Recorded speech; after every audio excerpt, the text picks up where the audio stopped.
Chapter 4303. I got it. Don't worry, I'll be vigilant at all times. It was a full 10 hours from the capital to Hurricane's flight. And in these 10 hours, no matter how tired Lisa was, she couldn't fall asleep. Alice and Gong Jia went to the restaurant to drink a bottle of dry red wine. Gong Jia was fine, but Alice was tipsy after drinking a few glasses of dry red wine. I'm going to sleep for a while. What about you? You go and rest first. I'll stay here. I'm worried that Lisa can't handle Gong Fan alone. In his seat, Gong Fan drank a glass of fruit juice. He held his head and stared out of the window in a daze. A private jet was different from ordinary civil aviation. It was very spacious. The plane was very big to begin with, and the internal structure was extremely luxurious. The layout was divided into a dining room, a guest room, a living room, and a movie theater. Alice returned to the living room, while Gong Jia, Gong Fan, and Lisa sat in the guest room. The guest room had a solid wood wine cabinet and a small bar counter. Under their feet was an expensive Saxon carpet and an expensive sofa.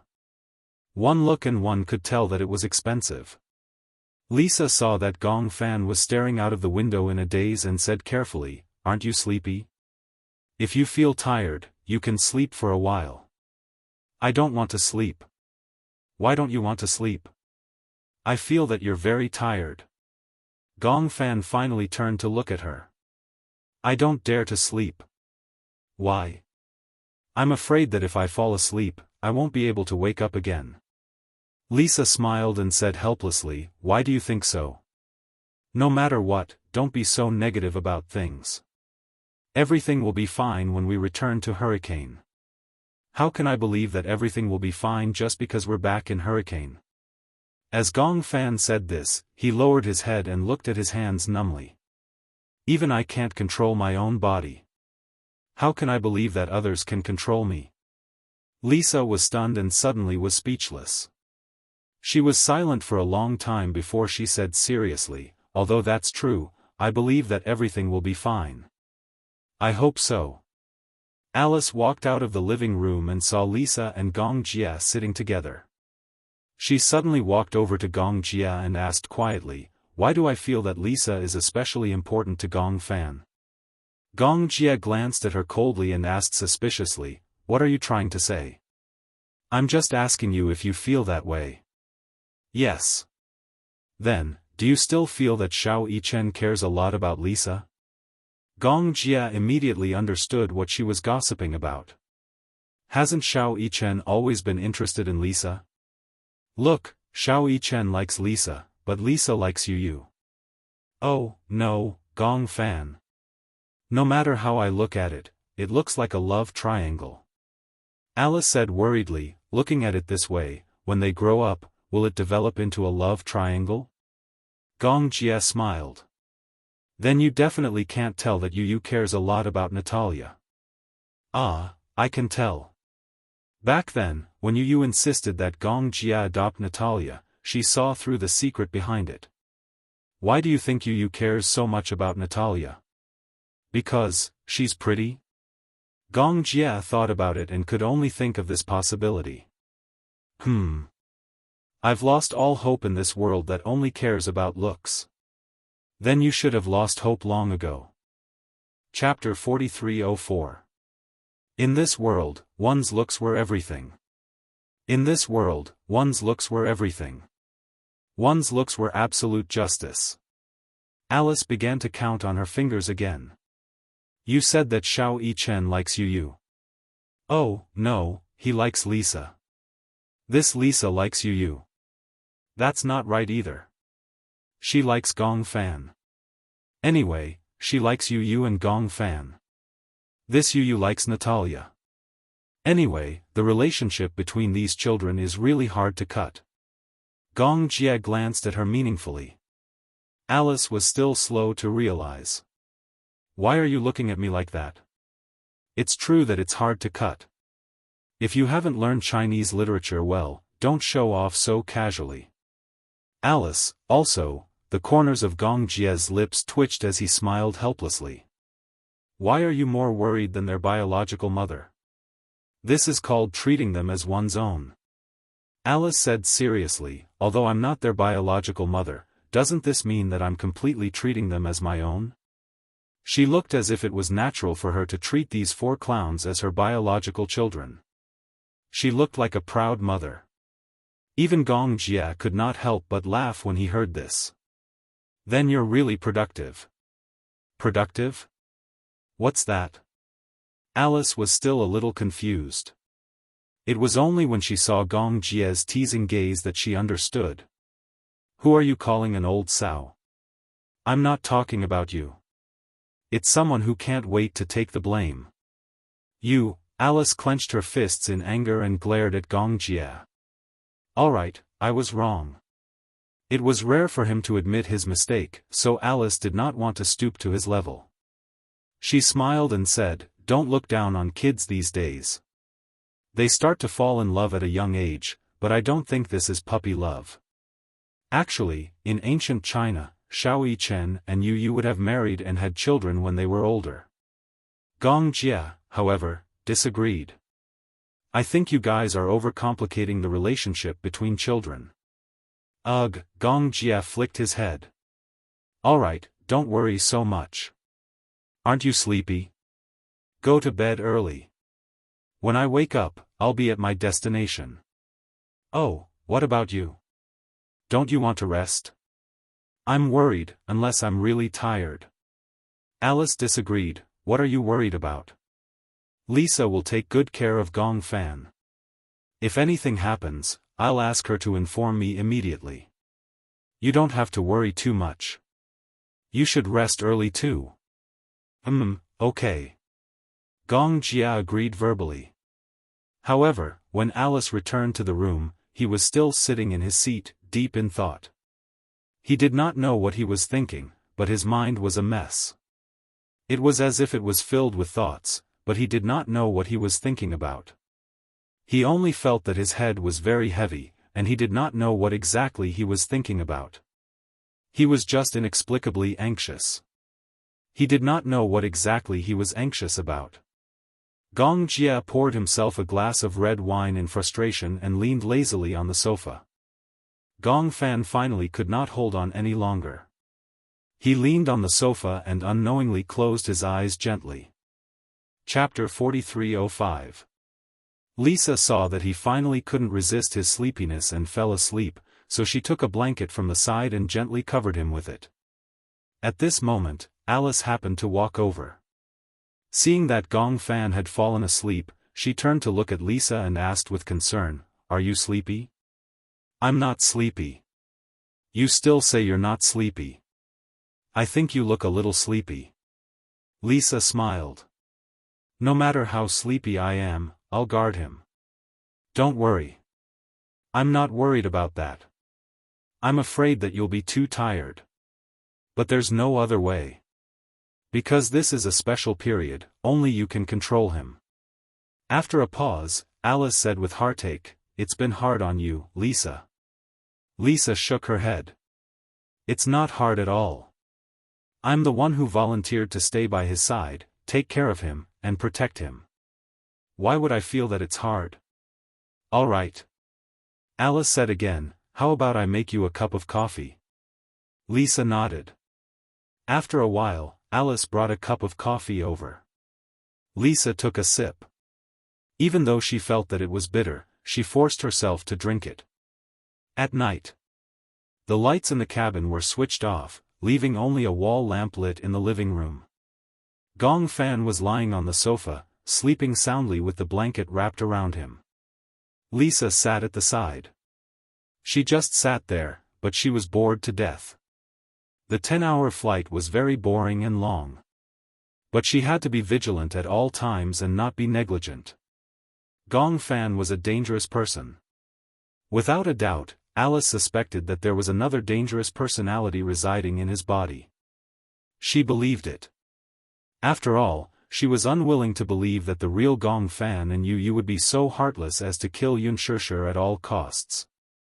As for what kind of physical condition it was, everything would have to wait until they returned to Hurricane before they could come to a conclusion. Alice felt that this matter was very tricky. It was because of Yu and Gong Fan that she braced herself and decided to study this field. Otherwise, she wouldn't have bothered to pay attention to the field of multiple personality disorder. The world of dual personality and multiple personality disorder was full of unimaginable fantasy. Even so, she didn't seem to be very interested.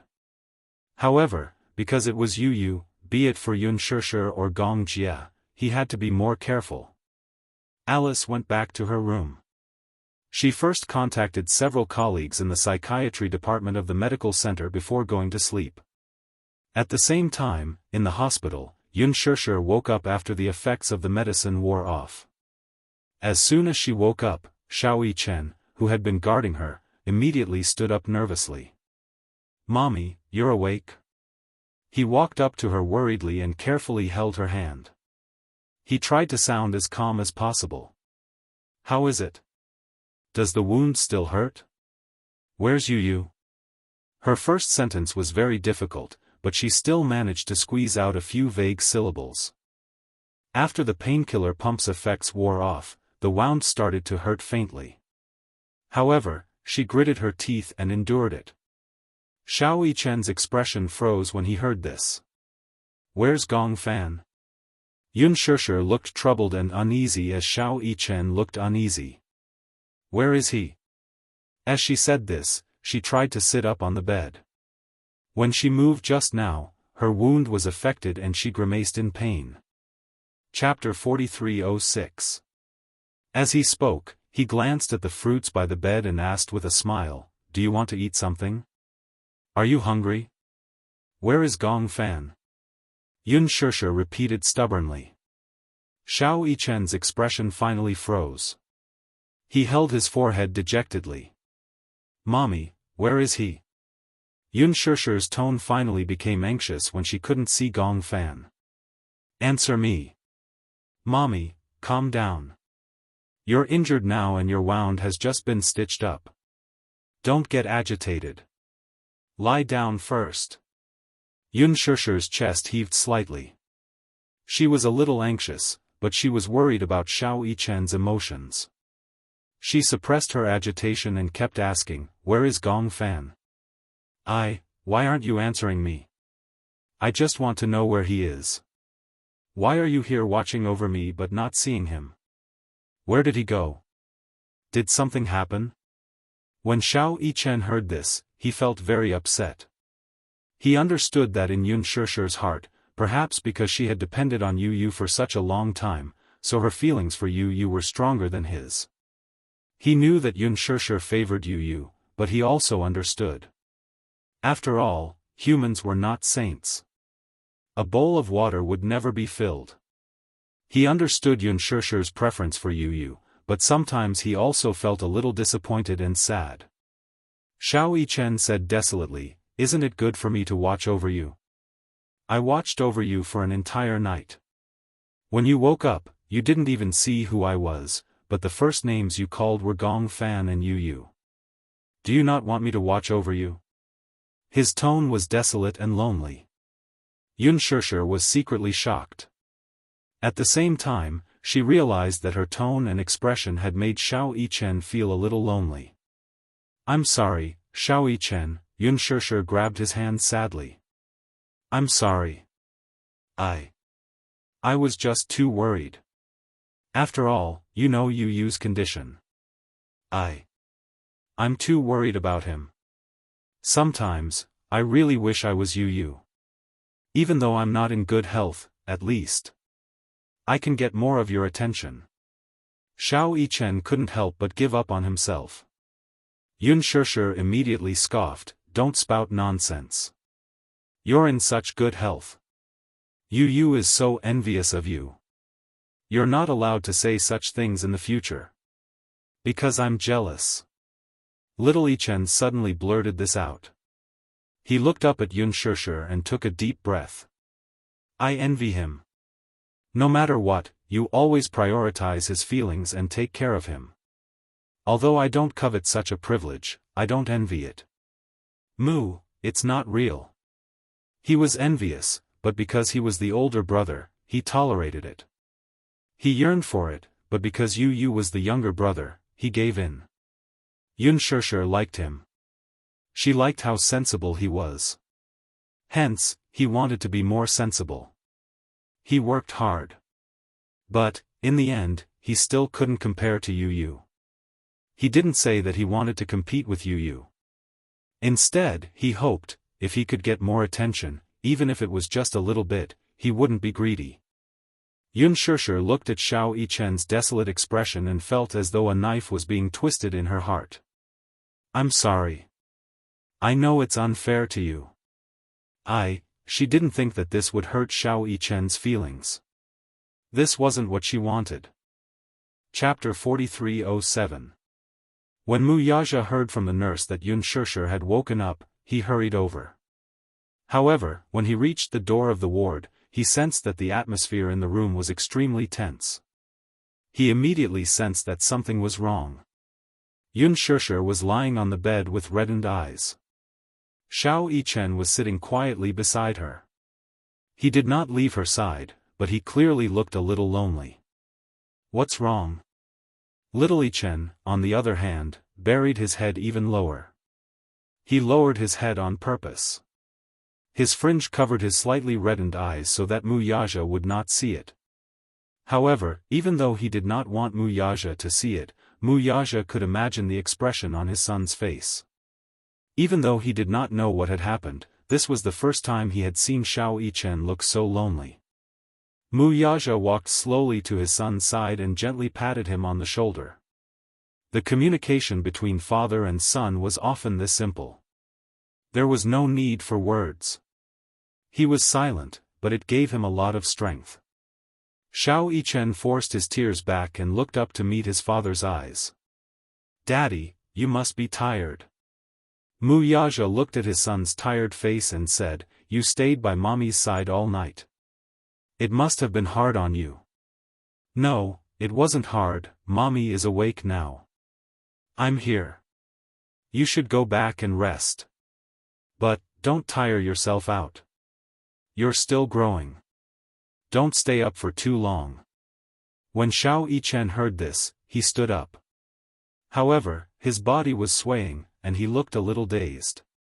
When Yunshishir saw this, she was annoyed and heartbroken. She wanted to say something, but in the end, she did not say anything. Xiao Yichen left the ward, gently closed the door behind him, and left without a sound. Mu Yaja sat down on his seat and gently held her hand. His tone was gentle as he asked, You're awake? Yunshishir lowered her head in vexation, looking like a child who had made a mistake. Mu Yaja pursed his lips and roughly guessed what had happened just now. This man was so shrewd. Just by looking at the silent expression between the two people, he could figure out their psychological state. Instead of going straight to the point, he changed the topic. I remember when we went to the pet shop, you saw a room with a closed door. You were curious and asked why the door wasn't open. What did the owner say? Do you still remember? Yunshishir was a little stunned. She didn't know why Mu Yaja said that, but seeing his serious expression, she didn't question him. She thought for a while and said, I remember that the shop owner said that, a bitch gave birth to a puppy, so it's inconvenient for her to see strangers. Then, do you know why it's inconvenient for a female dog to see a puppy after giving birth to one? Yunshishir was at a loss and shook her head. That's because once a female dog comes into contact with a living person's aura, it will be frightened. When it's frightened, it will eat the puppy. Hiss, she sucked in a breath of cold air. How could they be so cruel? Mu Yaja's lips curled into a smile as he slowly explained, that's because a female dog will be very weak after giving birth. In addition, the female dogs in pet shops are all locked in cages. Once they come into contact with something they perceive as dangerous, they will realize that they and the puppy have nowhere to run. Hence, out of maternal instinct and protective instinct, they will eat the puppy. How is that possible? Don't you think that's too far-fetched? Even a vicious tiger won't eat its cubs. Chapter 4308. Mu Yaja looked at her deeply. There were too many complicated emotions in his gaze. Because, as the saying goes, caring makes one confused. Motherhood is great, but sometimes, it is also blind. When Unspoken heard this, she was stunned. She finally understood the meaning behind Mu Yaja's words. The reason why he said this to her was probably because he also noticed that she was too concerned about Yu, so much so that she had become blind. She had even neglected Xiao Yichen for a while. It might be difficult to achieve an absolute balance between the relationship between mother and son. However, she also realized that she seemed to be too biased. Unspoken sighed and said sadly, "I understand what you're trying to say. Actually, the female dog cares about the puppy and protects the puppy. However, because she thinks that she is protecting the puppy, she eats the puppy. As a result, the puppy doesn't even have the chance to open his eyes and see the world clearly." Mu Yaja raised his eyebrows but did not say anything. Unspoken said helplessly, Yu has been in poor health since he was young. I always felt that this was my fault. I always regretted it. Mu Yaja was puzzled. What are you regretting? I always regret that if I didn't keep him by my side out of selfishness, perhaps his health wouldn't be so poor. So, you want to make up for what you think is your fault? Unspoken nodded guiltily. Then, aren't you also wrong for treating Xiao Yichen? Unspoken was speechless for a moment. Look, Xiao Yichen stayed by your side the whole night. When you woke up, you were in a hurry to find Yu and ignored his concern. Unspoken was shocked. You saw it just now? No. Then why did you? I judged it from his expression and yours. Unspoken was shocked. She did not expect this man to be so observant and sensitive. She became more and more annoyed. Did Xiao Yichen really watch over me all night? Yes. More than one night, right? I also asked him to rest, but he wasn't willing. He said that he had to guard you. When Unspoken heard this, her heart ached even more. She felt suffocated when she imagined Xiao Yichen's desolate gaze. Actually, regardless of what happened, even if you did not keep Yu by your side and even if I brought Yu back to the Mu family, even if he received the best treatment in the world, he may not have received so much love. If he wasn't there to tie us down, we might not have been able to meet again. Since it had already happened, going back to the past, even if there was a single mistake, the trajectory of life would fall like dominoes. I think that no matter who it is, no one is willing to go back and start over. When Unspoken heard this, she did not say anything. Mu Yaja knew that she must be feeling sad. She also realized that she was too harsh on Xiao Yichen in this aspect. Hence, she looked like she was about to break down. Mu Yaja did not mention Xiao Yichen. Instead, he asked indirectly, "Do you remember what happened before?" Unspoken was obviously stunned. She looked up and stared blankly at Mu Yaja. Her lips were obviously trembling. Do you still remember? Huh? Chapter 4309. I don't remember. Do you really not remember or are you faking it? Mu Yaja raised his eyebrows and said, I'm your husband. What else do you have to hide from me? I'm afraid. What are you afraid of? Mu Yaja didn't think much of it. I'm here. What are you afraid of? Could it be that Unspoken was worried that he would find out the truth and hate Yu and Gong Fan? Unspoken lowered her head and sighed helplessly. I'm afraid that it's real. I don't want to believe that it's real. I've been lying to myself. It's fake. It's my hallucination, Sure. Mu Yaja pulled her into his arms, his heart aching. Since it's already happened, what's the point of lying to yourself? Unspoken recalled the scene before she fainted and sucked in a deep breath of cold air.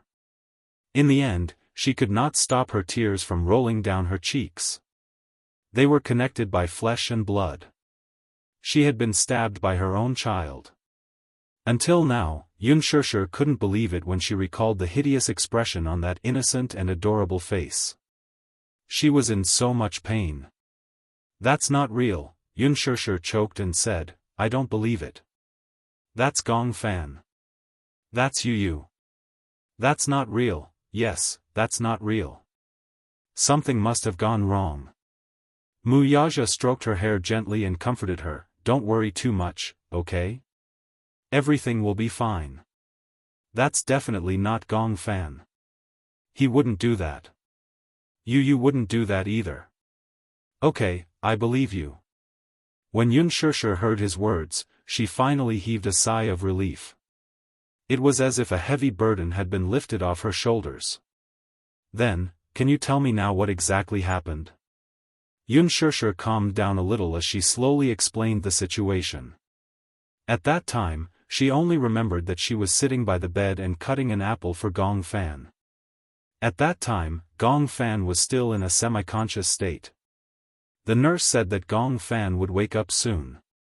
She thought that when he woke up, the apple would be cut. After she finished peeling the apple, Gong Fan woke up. She was ecstatic because the doctor had told her that if Gong Fan woke up, it meant that he was fine. However, her joy did not last long. Because she felt that Gong Fan's expression was obviously a little unusual. Usually, even though Gong Fan was very cold to others, no matter when he faced her, his gaze was always extremely gentle. However, things were different now. Cold, indifferent, and expressionless. His eyes even had a hint of icy cold sharpness. Xianxia then asked him if he wanted to eat some fruit. Gong Fan followed the direction of her hand and his gaze landed on the fruit knife beside the fruit plate. A layer of scarlet gradually surfaced in his eyes. He suddenly reached out and held the fruit knife tightly. Xianxia was shocked. She didn't know what his motive was or why he was holding the knife. However, when she saw him holding the knife so tightly, she didn't know why, but at that time, she faintly felt that there was something wrong with the person in front of her. She started to retreat. Just as she stood up and took half a step back, Gong Fan held the knife and stabbed at her fiercely. Chapter 43:10. Immediately after, the knife was forcefully pulled out. Xianxia clutched her abdomen and fell to the ground in despair. At that time, my entire mind went blank. I couldn't believe that Gong Fan would stab me with his own hands. At that time, the fruit knife that Xianxia used was brought from home and was meticulously made. Otherwise, if Gong Fan had pulled it out like that, the handle and the blade would have broken into two due to the strong suction force from the flesh. At that time, there were two fortunate things. One was that Xiao Yichen rushed over in time. When Gong Fan waved the fruit knife and was about to stab her again, Xiao Yichen stopped him in time. Another fortunate thing was that, although the knife had been pulled out of his body, causing him to bleed profusely, Xianxia was still in the hospital. If this had happened at home or somewhere more than a 30-minute drive away from the hospital, she would definitely have been in a life-threatening situation due to excessive blood loss. Xiao Yichen stopped Gong Fan and hurriedly called for the nurse. Then, she fell into a daze due to the blood loss. Because of the intense pain in her abdomen, she didn't dare to move easily. From the beginning to the end, she only maintained one posture. She still remembered the piercing pain caused by the muscles all over her body when she was carried onto the operating table. It was still unforgettable. What happened after that had nothing to do with her. She only remembered waking up once after the operation. However, because the effects of the medicine had just worn off, when she woke up, the nurse happened to be changing her dressing. She only felt that there was a terrifying wound on her abdomen. It had already been stitched up, but the wound was extremely hideous. The stitched area was red and swollen, and there was yellow medicine applied on it. It was a stark contrast to the rest of her fair skin. She called out Yu, but her lips and teeth were blurry. The nurse thought that she was crying out in pain and gave her an analgesic pump. Then, she fell asleep again in a daze. Where's Gong Fan? Yun Shishir looked at Mu Yaja worriedly. Where is he now? Mu Yaja didn't say anything for a moment. When Yun Shishir saw this, she couldn't help but tremble in fear. You didn't lock him up, did you? In fact, if Mu Yaja really locked him up, Yun Shishir would not be surprised. After all, to everyone, Gong Fan was now a dangerous person. Mu Yaja said, I didn't lock him up. Then, where is he? Mu Yaja said calmly, I've already asked Alice to take him back to Hurricane. What? Yun Shishir's heart jumped again. Mu Yaja knew that she was a little agitated when she heard this, so he held her shoulders and said seriously, now, you have to admit that Yu is sick and Gong Fan's existence is Yu's suffering. Didn't you say before that you were determined to give up Gong Fan for Yu? Although this decision may be a little cruel, but do you really have the heart to destroy Yu's life for your selfishness? Yun Shishir couldn't help but widen her eyes. Do you really have the heart to do that? Mu Yaja's eyes were slightly red. It was obvious that he had used up all his willpower to make this decision. Chapter 43:11. Hell, just hearing this word made Yun Shishir feel extremely depressed. She pursed her lips tightly and her whole body began to tremble. She didn't dare to blink, afraid that if she blinked, her tears would fall. However, no matter how wide her eyes were, tears continued to fall from her eyes and dripped onto the white blanket. I'm sorry, Yun Shishir's voice was extremely hoarse. All this time, I've been like a spoiled child. Whether it was you, Shao Jia, Hua Jin, Yu, Shao Chen, Gong Fan, no matter who it was, they all doted on me like I was a princess. I've been spoiled, and I've become more and more willful.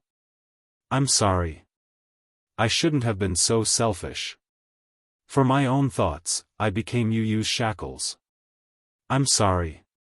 She had apologized countless times, but when she said this, it really meant that she had no choice but to let go. No matter how unwilling she was, she had to let go. All this time, she had been doted on by everyone. She was deeply grateful that she had a husband named Mu Yaja, a pair of adorable twins named Shao Chen and Yu, a cute daughter named Yueyao, and two younger brothers named Gong Jia and Hua Jin. Everyone doted on her at all costs. She had been too arrogant because she had been pampered too much. She had wanted too much. She had asked for too much. However, what she wanted did not belong to her at all. She couldn't bear such a price. It was all Yu's fault. When she thought of Yu, her heart ached fiercely again. I'm sorry, Yun Shishir was so upset that she cried loudly. Mu Yaja hugged her, his heart aching. Don't cry. This isn't your fault. Yun Shishir couldn't stop crying. Even now, the wound had not been completely stitched up. Every time she cried, it would affect the wound, but she could not control it at all. Mu Yaja's heart ached, but there was nothing he could do for her.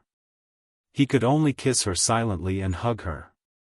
Unknowingly, his eyes were also wet. Outside the ward, Shao Chen leaned against the door and covered his mouth.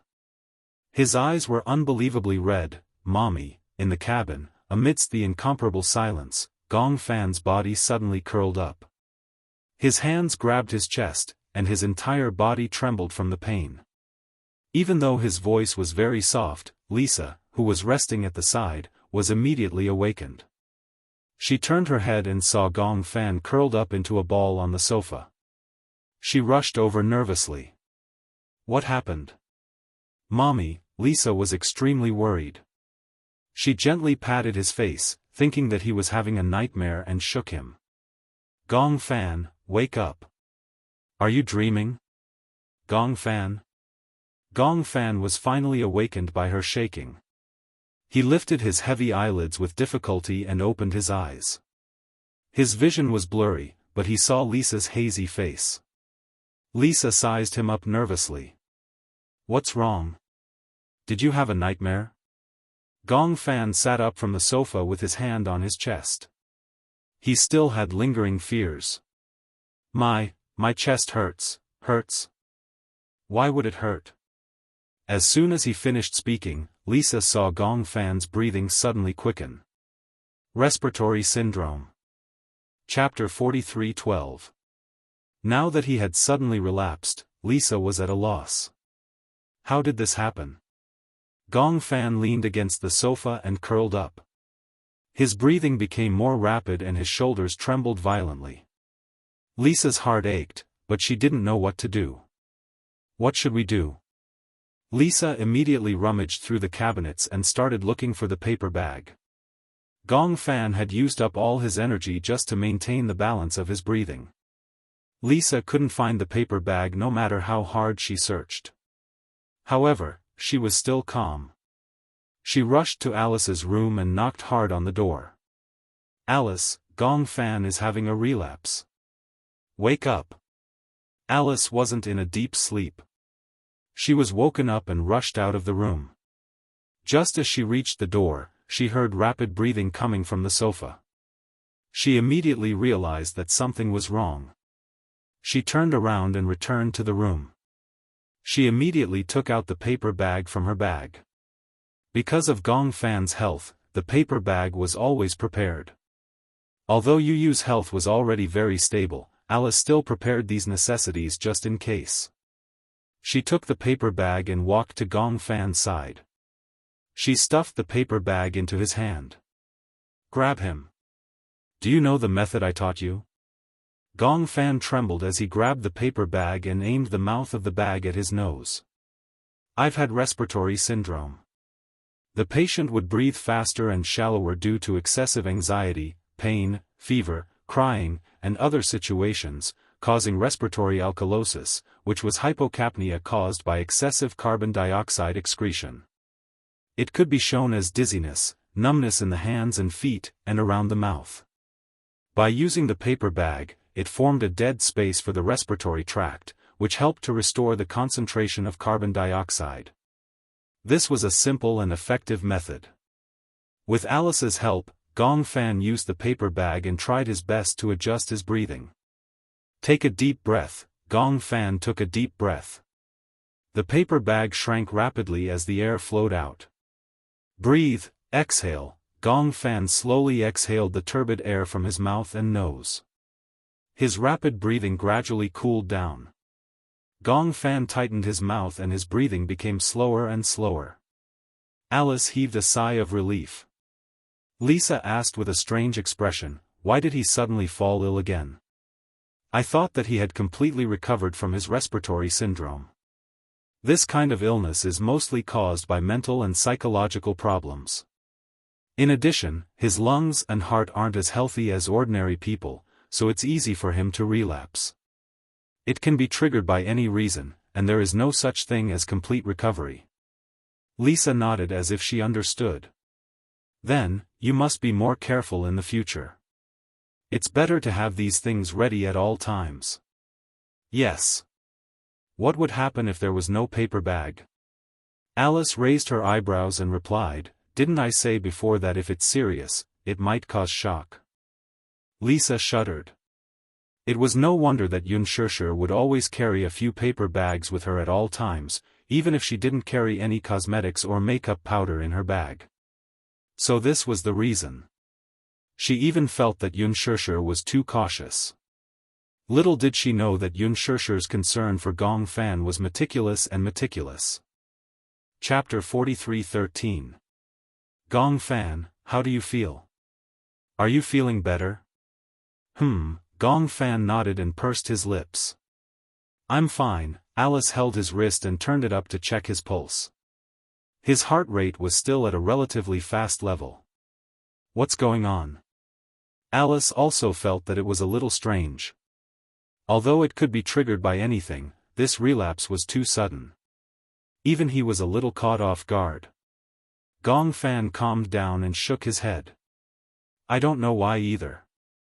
It's just that I feel my heart palpitate for no reason. While I'm half awake, subconsciously, my breathing suddenly quickened. Did you have a nightmare? Gong Fan was startled and was a little suspicious. How did you know? Why would I feel my heart palpitate for no reason? Gong Fan lowered his eyes in desolation.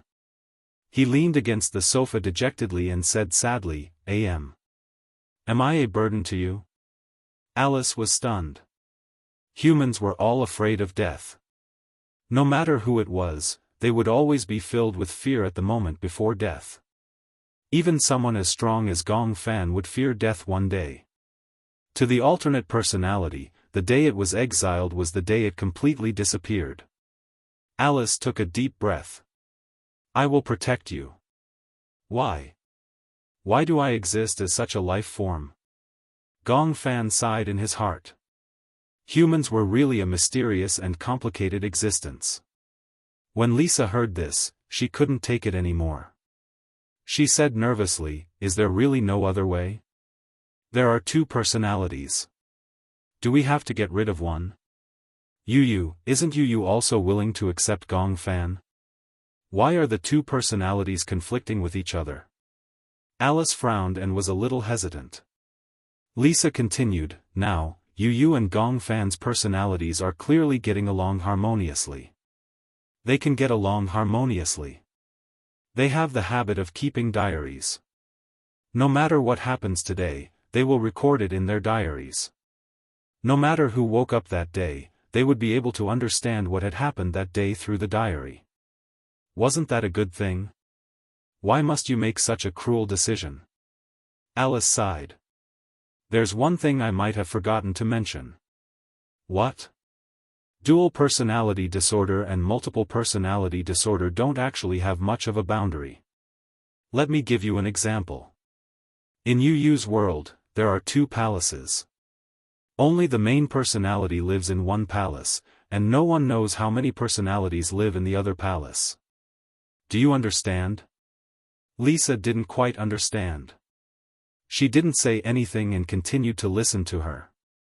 Alice continued, Now, because of Gong Fan's existence, the door has been opened. Then, because of his existence, won't this open door never be closed? Since the door is open, other personalities will come out one after another. Sometimes, these personalities won't come out at all. Sometimes, these personalities will swarm out. When Lisa heard this, she could not help but suck in a breath of cold air. Chapter 43:14. Lisa frowned and suggested an idea. If that's the case, what if Yu and Gong Fan work together to close this door? Then, Gong Fan and Yu could live in the same palace. Wouldn't that work? Alice pondered and said, I suspect that Gong Fan used to live in Yu's palace. Hence, the two personalities merged together and there was no obvious difference. This kind of illness was too complicated. A person's mental illness was far more difficult to control than a physical illness. A person's physical illness could be seen and could be cured through surgery. However, mental illness could not be cured. Hence, in the field of mental illness, hypnosis was definitely the best treatment method. Then, the problem is how to close this door. Alice stood up and glanced at Gong Fan. She said hesitantly, Do you know what I suspect the most now? What?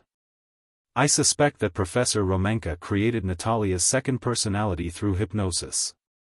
Then, he sent Natalia to Yu's side and the second Natalia, through hypnosis, created a third personality in Yu to complete the purpose of his experiment. Lisa was suspicious. Does Romanka know about Yu's illness? Yes. Alice said, I consulted him about Yu's illness before. He was very interested and suggested that he wanted to do the experiment on Yu. I did not agree. You mean, Lisa quickly understood what Alice was trying to say. Actually, Romanka deliberately sent Natalia to Yu's side so that it would be easier for him to carry out his plan? Rather than calling it a plan, it was better to call it a conspiracy. That's what I suspect. Gong Fan was silent. Just thinking about it in detail was enough to make one terrified. Indeed, after experiencing Natalia's hypnosis, his body had undergone earth-shaking changes. Then, what should we do now? When we return to Hurricane, I will invite Romanka over. Lisa was surprised. Isn't that the same as letting a wolf into the house? How could that be? If a hurricane comes, then it's my territory. What kind of storm can he stir up? When Lisa heard this, she was still a little worried. Professor Romanka always gives me the feeling that he is a cunning old man. He was once an authority in psychology and a senior professor of multiple personality disorder. When I interacted with him before, I had to be careful when I spoke to him. Gong Jia passed through a grill and entered another part of the cabin. The entire private jet was divided into 2 cabins. The other cabin had the same structure as the main airport he was in. By then, Hua Jin had already put Natalia to sleep. Hua Jin, on the other hand, had drunk some coffee in the afternoon, so he wasn't sleepy and was drinking tea in the living room. When Gong Jia walked in just now, he caught a glimpse of Gong Jia from the corner of his eye and immediately felt nervous. You? Why are you here? Can't I be here? Gong Jia sat up on the sofa and crossed his legs elegantly. Hua Jin looked even more uneasy. He put down the teacup and looked at Meng Chao. It's so late. Aren't you sleeping? I can't sleep. Chapter 43:15. Hua Jin stood up, poured a cup of brewed tea, and handed it to him. Gong Fan took it and asked curiously, "What tea is this?" "I don't know. I only saw this box on the wine cabinet." "De Hong Pao?" Gong Jia only remembered that there were De Hong Pao and Taiping Hokue on the plane. That was to be used when receiving VIPs. De Hong Pao? When Hua Jin heard this, he was very curious. Is this real De Hong Pao or fake De Hong Pao? The reason why he asked this was not because he doubted Gong Jia, but because De Hong Pao was really a noble tea. It was extremely rare. De Hong Pao was produced in Fujian's Wui Mountain. It was an oolong tea of excellent quality. It was a special tea in China. There were very few De Hong Pao in history, and the only De Hong Pao that was recognized were the few on the walls of the 9 Dragons' Nest. Because the De Hong Pao tea trees grew on cliffs where no one could climb, the monks of the temple would use fruits as bait to train monkeys to pick the tea leaves. Therefore, some people called it monkey-picking tea. It was also because of this that the production was very low. The De Hong Pao tea trees were 10 feet tall, and the leaves were as big as palms. They grew on cliffs, and when the wind blew, the leaves fell. The monks of the temple collected them to make tea, which could cure all kinds of diseases. At its best, the production of tea leaves was only a few hundred grams. A few hundred grams was less than a caddy.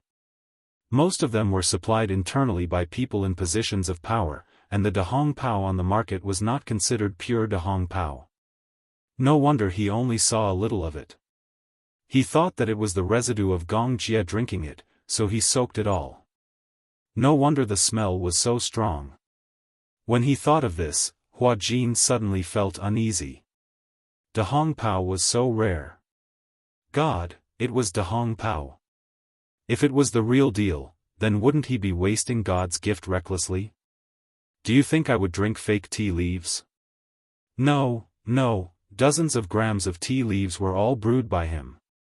Rounding it up, he felt as if he had drunk 100 million yuan. It's too strong.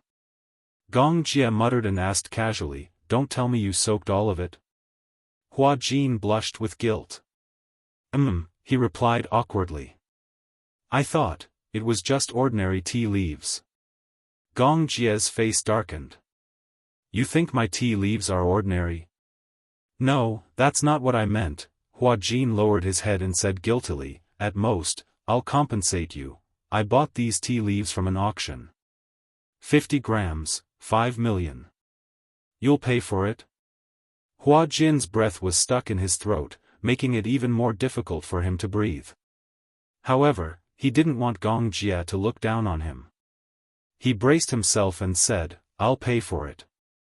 It's not like I can't afford it." After being in the entertainment industry for so many years, it wouldn't be right to say that he didn't have any family background.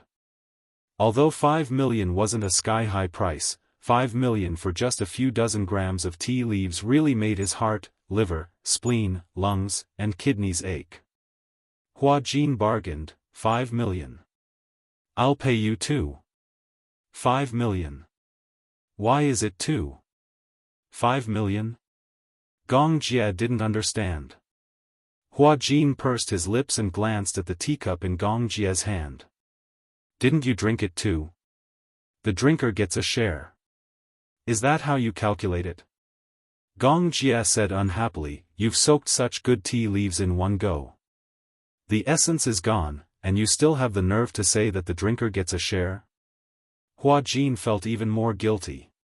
He muttered to himself, but he couldn't hear what he was muttering. How painful. Chapter 43:16. When Gong Jie saw him sitting on pins and needles, he suddenly found it funny. The anger in his heart was also swept away. Hua Jin felt very uneasy. He actually drank such precious tea in one go. He suddenly felt a little guilty. When Gong Jie saw this, he snorted. Forget it, I don't like da hong pao. I like to drink green tea. Then, what's the tea beside da hong pao? Hua Jin asked.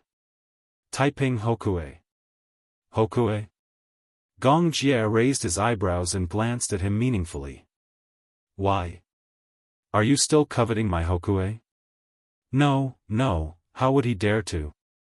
Just drinking a pot of da hong pao was enough to make him bankrupt.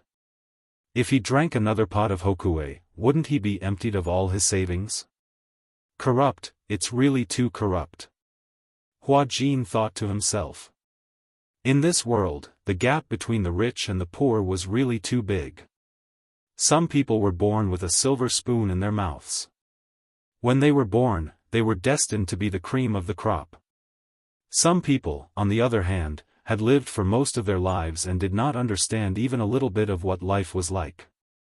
5 million, to Gong Jie, might be a pot of tea, but to an ordinary family, it might be an income that they would not be able to earn in their lifetime. It's not fair. Hua Jin also felt a little unbalanced. Although his voice was very low, Gong Jie heard it clearly.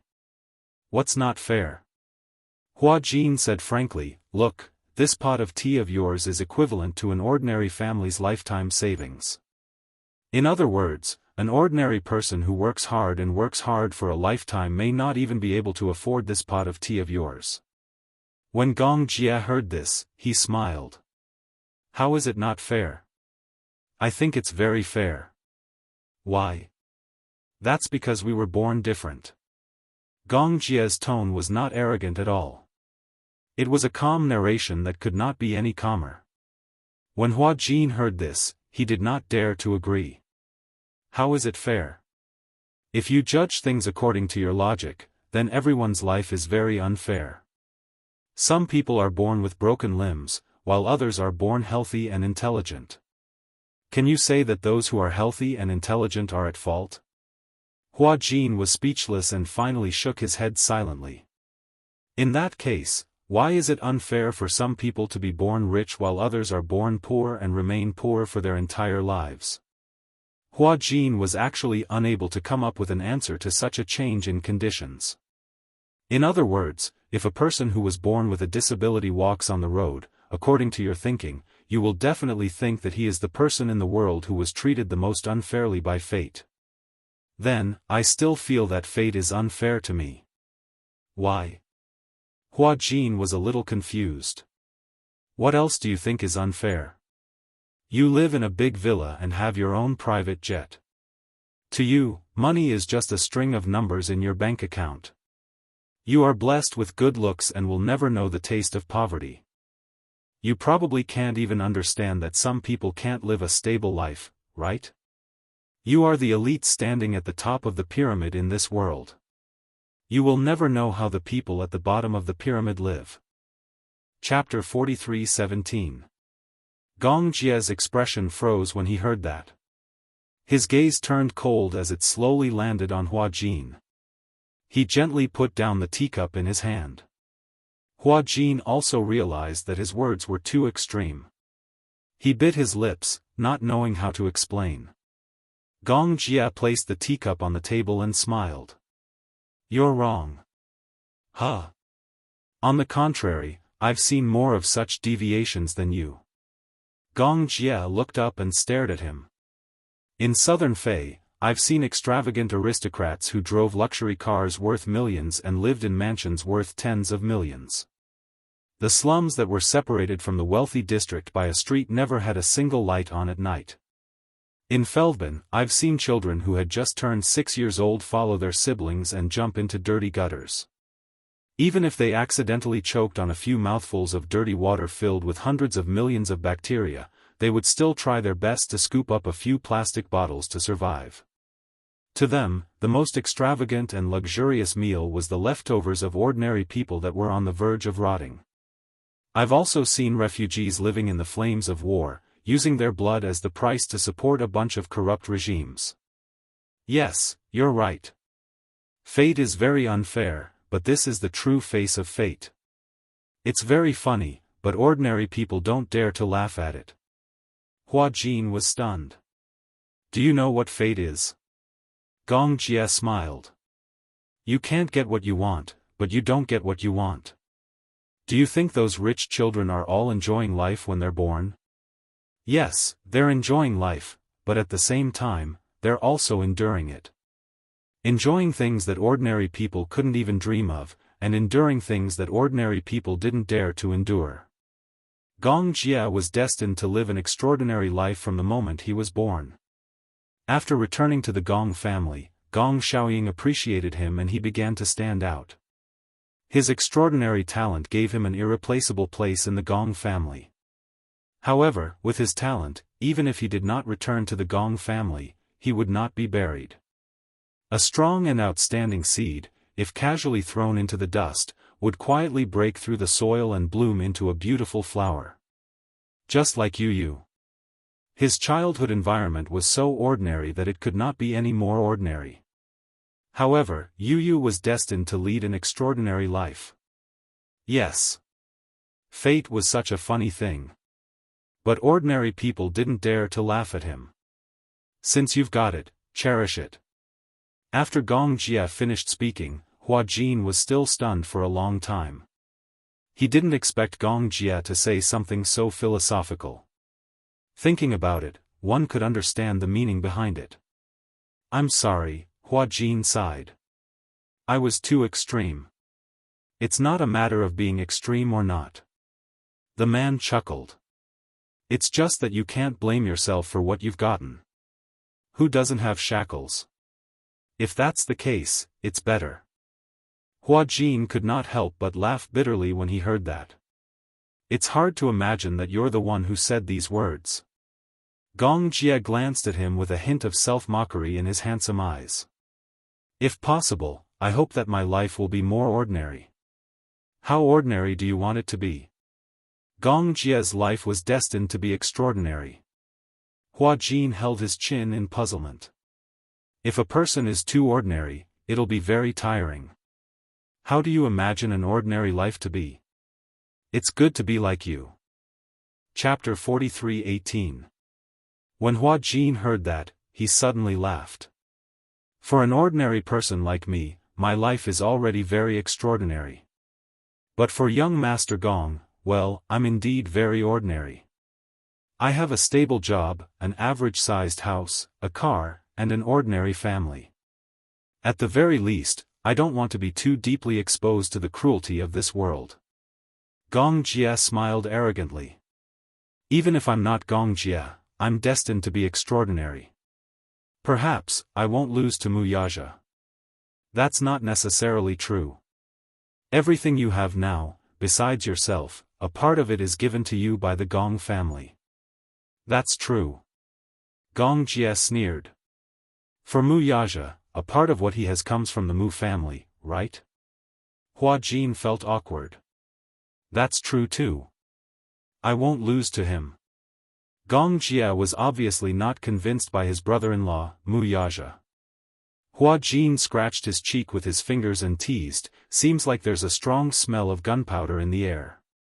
I saw that both of you were getting along so harmoniously that I thought both of you would be able to coexist peacefully. Coexist peacefully? Maybe in our next life. Gong Jie did not buy Mu Yaja's words at all. If it were not for Yun Shishir, the two of them might have been destined to be enemies for life. Why are we talking about this topic unknowingly? It was only then that Hua Jin came to his senses. It was too exaggerated. Because of a pot of Da Hong Pao, they had actually talked for so long. So? Gong Jie cast a sidelong glance at him. When do you intend to give it to me? What? Hua Jin could not help but feel confused by the sudden question. Gong Jie leaned closer to him and said word by word, 5,010,000. Hua Jin put up a defensive posture. You really want me to give it to you? I'm serious.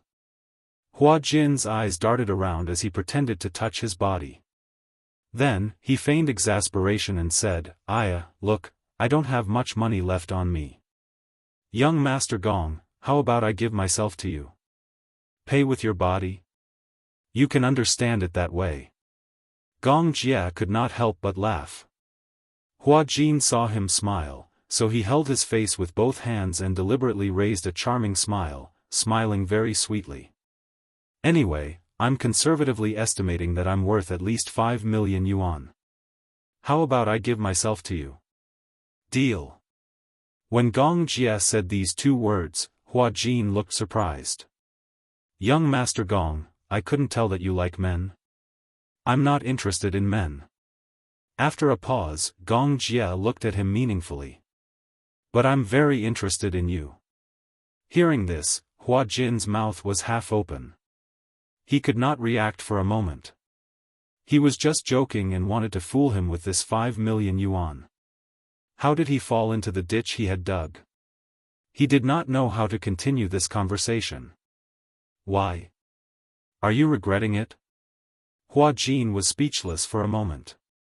He stood up awkwardly. Just as he was about to say something, the plane suddenly shook violently. Hua Jin lost his balance and fell onto Gong Jie's body. The plane encountered turbulence, causing it to shake. Gong Jie supported him with one strong arm. Hua Jin grabbed the corner of Gong Jie's shirt tightly to stabilize his center of gravity. Chapter 43:19. After the turbulence passed, Hua Jin lowered his head and tried to stand up, but Gong Jie reached out and pulled him back into his embrace. Hua Jin's face was burning. At the same time, his heart beat even faster because of his sudden action. Gong Jie lowered his head to size him up before asking out of the blue, Are you throwing yourself at me? When did I do that? Hua Jin struggled to get up, but Gong Jie grabbed his arm again with a playful look in his eyes. Playing hard to get? What nonsense was this man talking about? Gong Jie pinched his cheek with one hand. If you make such a joke again in the future and I take it seriously, what should I do? His tone didn't sound like a question, but more like a question. Hua Jin's brain went blank. If I take it seriously, will you take responsibility? Hua Jin, he did not mean that at all. He just wanted to be tactful and did not mean anything else. Gong Jie could not bear to tease him anymore. He stood up and said, If you encounter turbulence, it's not the safest choice to hide in someone's arms. You should return to your seat and fasten your seatbelt. This is the most basic safety measure. With that, under Hua Jin's glare, Gong Jie turned around and left. As soon as Gong Jie left, Hua Jin slammed the table. This man, what kind of nonsense is he saying? Hua Jin took a deep breath and finally calmed down. The 10-hour flight was long and torturous. Hua Jin fell asleep on the sofa. He did not know how long he had slept, but in his daze, he could only hear the rumbling of the turbulence and the ringing in his ears getting worse. He was jolted awake. He got up and looked out of the window, only to see that the plane had already pierced through the clouds and was rapidly descending toward an island. He found it very novel. This island has a very large port. This port is even much larger than the port in Osaka, Japan. There are many cargo ships docked at the port. From his high angle, it seems that he can only see a black mass of ships. Immediately after, as the plane descended rapidly, he saw a magnificent castle on the island. Even from afar, he could see it clearly. That majestic castle was magnificent. Usually, he would only see such castles in Hollywood movies. It was said that this castle had been built for a long time. It had a history of more than a few hundred years. When Gong Xiaoying bought this island, he also bought the land where the castle was located and moved it over. What was that saying? Indeed, one could do whatever one wanted with money. Hua Jin was already in a daze just by looking at her. This was the first time he had set foot on the Gong family's island. However, seeing it with his own eyes was far from what he had imagined. In his imagination, a private island, Hurricane's base, a military base, gunpowder, Hurricane's private island must be heavily guarded and gave off a gloomy feeling. However, the reality was that it was sunny and sunny. The sea was blue. Under the clouds, the true appearance of the castle was gradually revealed. It stood on the top of the island, exuding an inviolable majesty. Hua Jin sighed and widened his eyes. He leaned against the window and stared curiously at the castle, unable to take his eyes off it. Outside the castle, there was heavy security. Chapter 43:20. Hurricane. This was a term that seemed to control the entire world. Now, little by little, it was gradually becoming complete in front of him. After the plane landed, it went through a series of inspections. In Hurricane, almost all private planes returning from overseas, no matter who they were, had to go through a series of sophisticated inspections after landing. Even Gong Jia was no exception. They were worried that someone had tampered with the plane. He still remembered one time when Gong Jia came back from South Africa. After an inspection, he was shocked to find that many high-tech trackers had been secretly planted in his private plane without him knowing. These trackers were the most advanced technology in the world today. Even the 5 government buildings in Country M might not be able to detect them. If it were not for the meticulous inspection, these trackers would not have been discovered at all.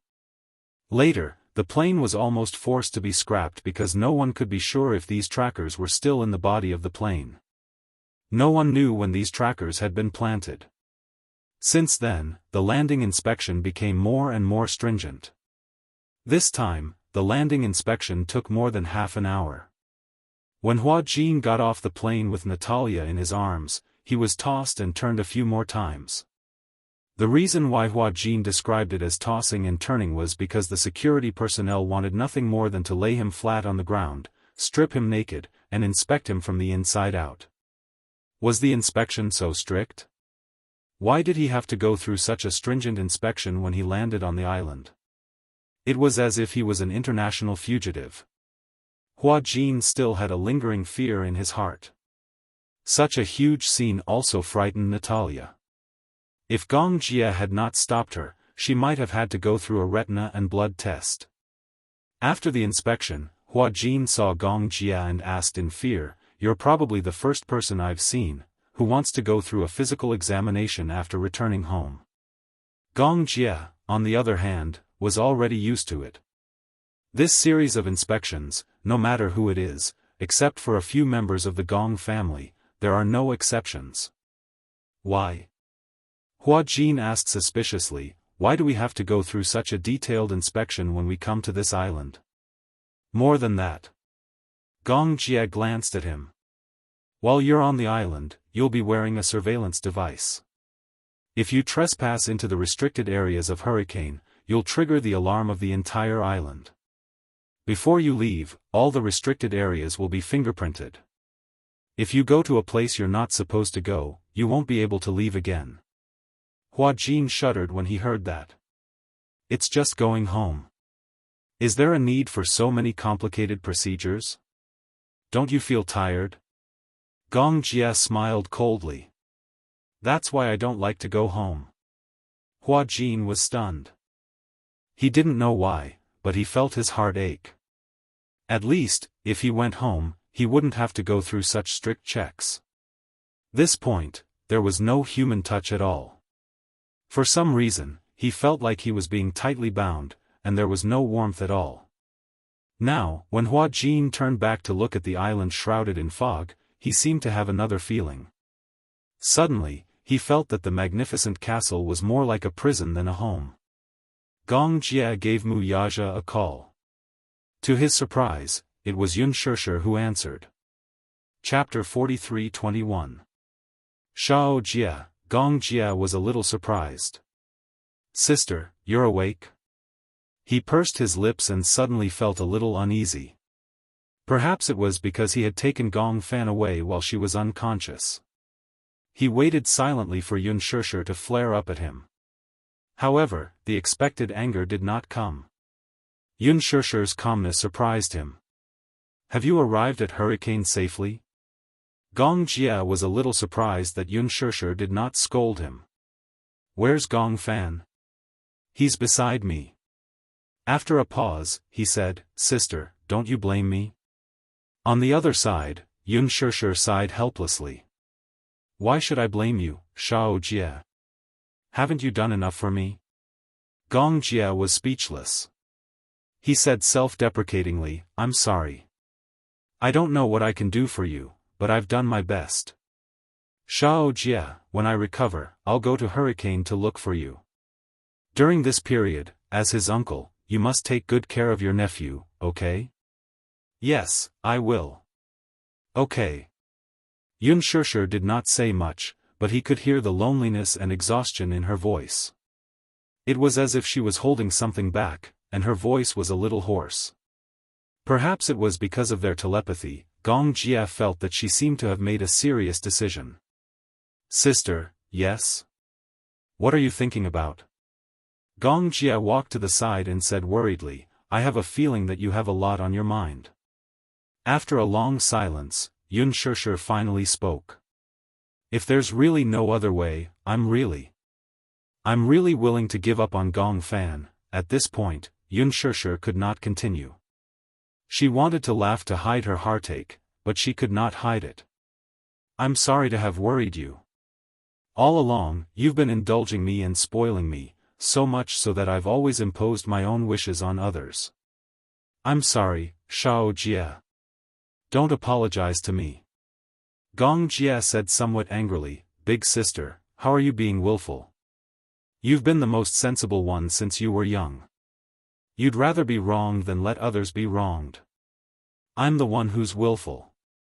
You've always tolerated me since I was young. Now that I've matured, what's wrong with me spoiling you? He had an insufferably arrogant aura, as if no one in this world could stop him from treating her well. Yun Shishir was extremely touched. What had she done to deserve a husband like Mu Yaja, a younger brother like Gong Jie, and a pair of sensible sons like Yu and Shaoi Chen? Thank you, but I've made my decision. I hope that I can be responsible for Yu.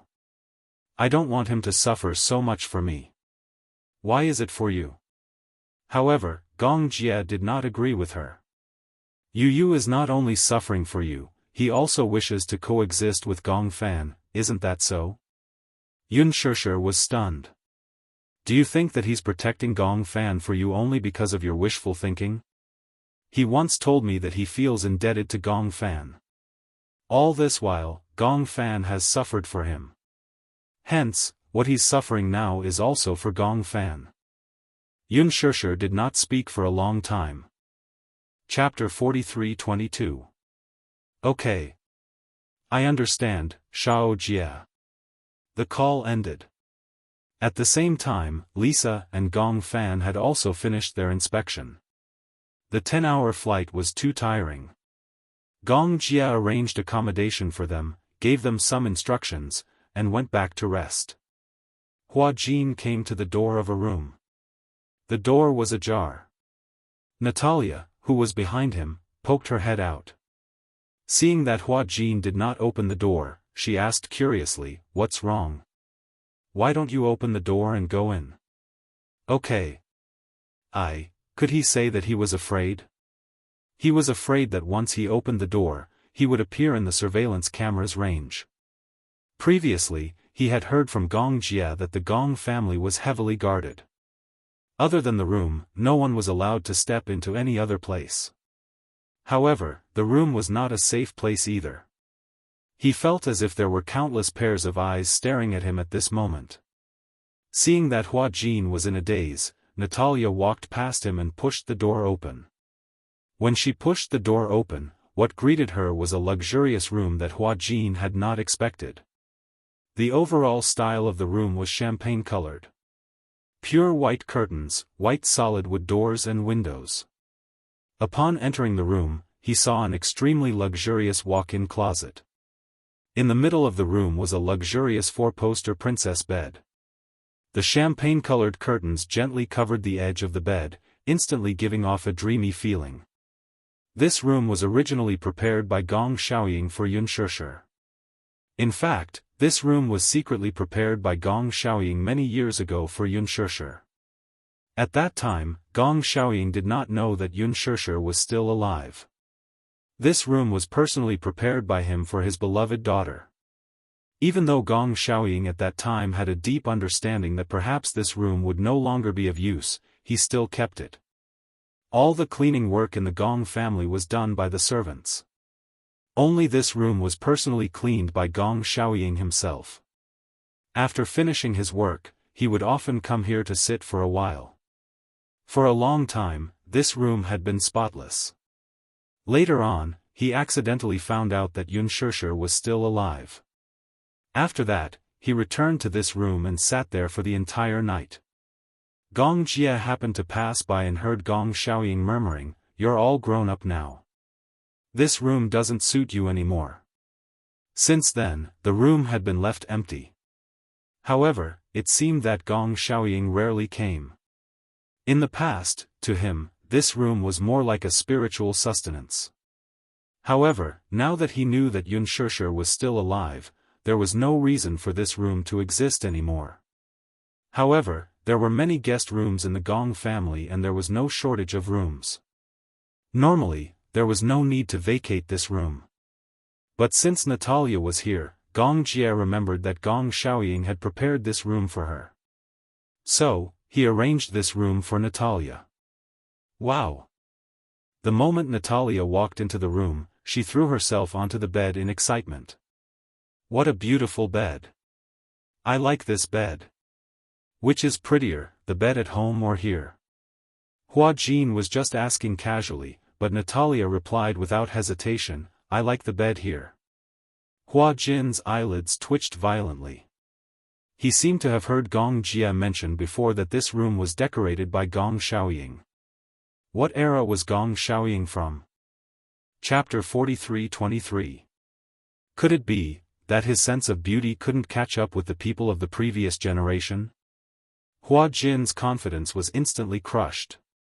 Knock, knock, knock. Just as Hua Jin was feeling gloomy, there was a sudden knock on the door.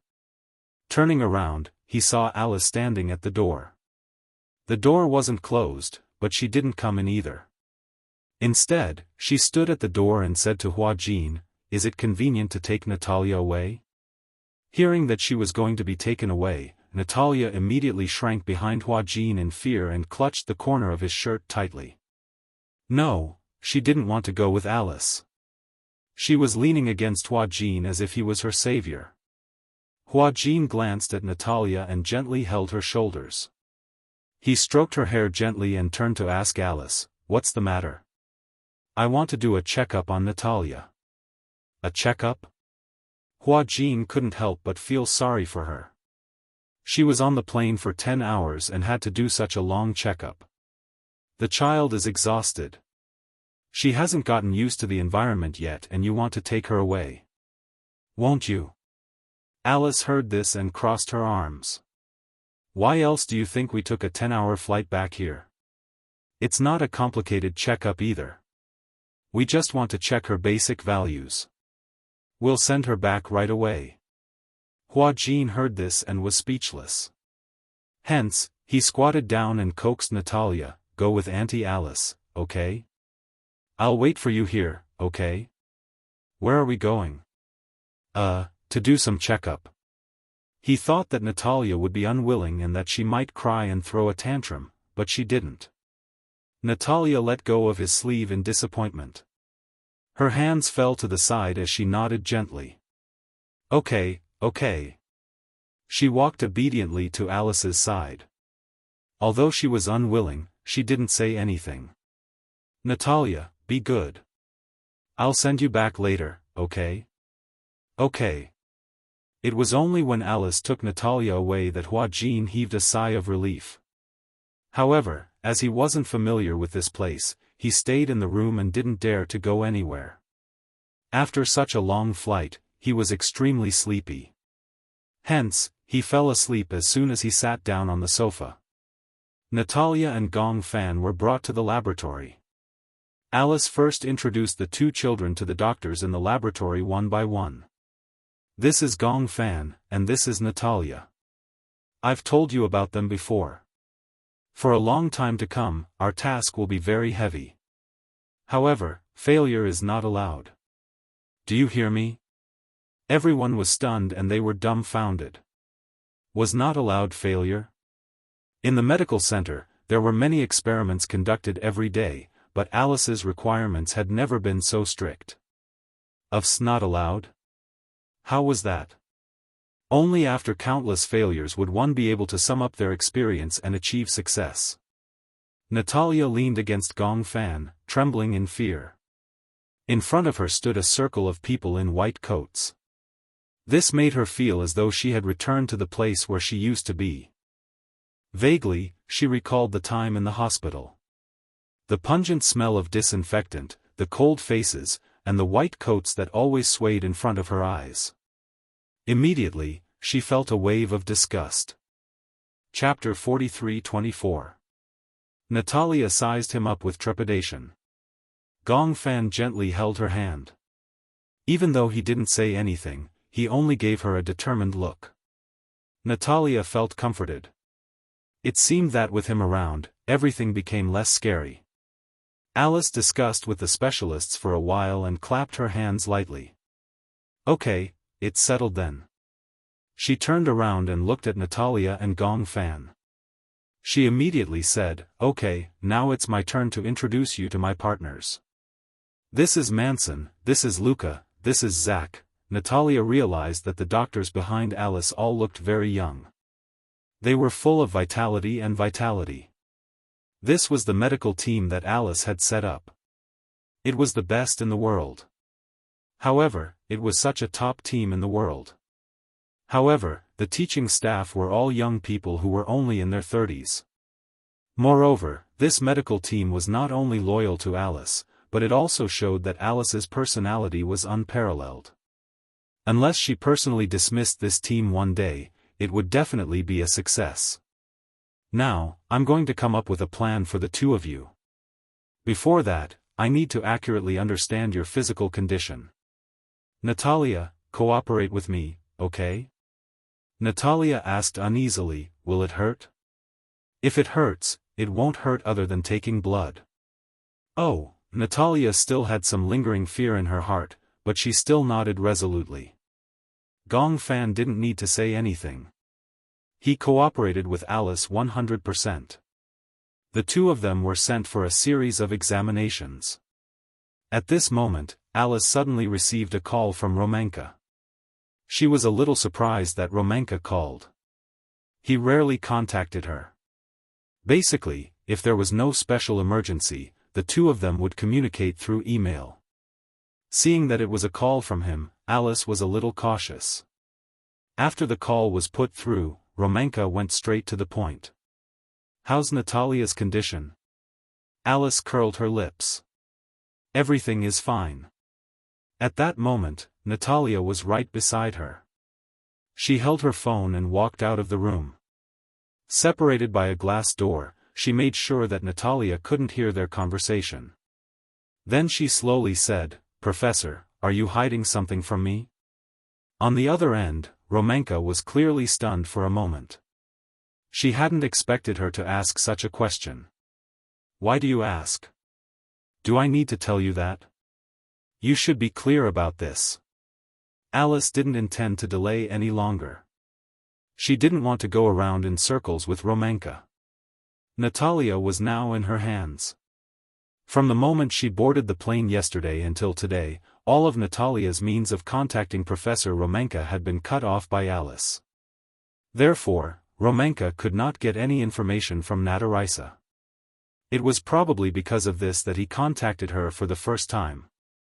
Professor, I won't beat around the bush with you. I also hope that you can tell me the truth about everything. Romanka was silent for a while, but he only said vaguely, I don't know what you mean. Now, I'm no longer Natalia's guardian lawyer. I haven't even seen her in a long time. What do you want me to confess to you? Chapter 43-25. Confess her previous condition. Condition? Romanka pretended to be ignorant. As you can see, I've given you all the medical reports. Can't you study them yourself? Do you think I don't know? Several pages of Natalia's medical report are missing. Romanka was stunned. She was a little shocked by her words. Why? Are you surprised?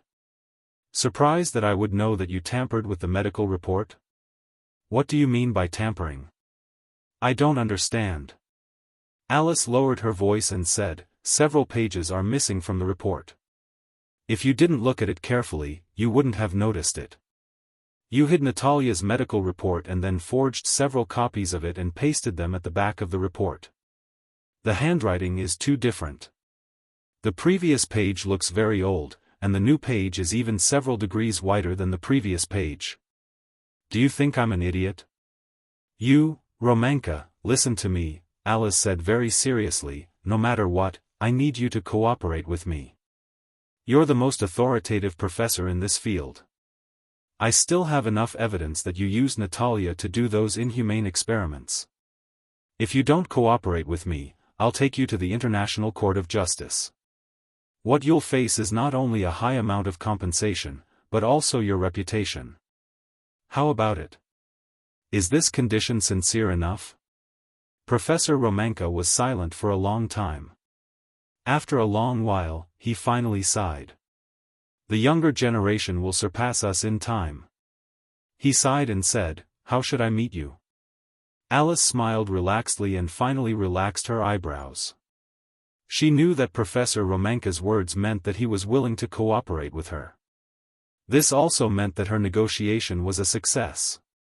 Alice said loudly, I'll send a private plane to pick you up and issue a high-level pass to Hurricane. It's my honor to be able to visit the world's top medical technology center in my lifetime. After telling him what to do and ending the call, Alice finally felt a little relieved.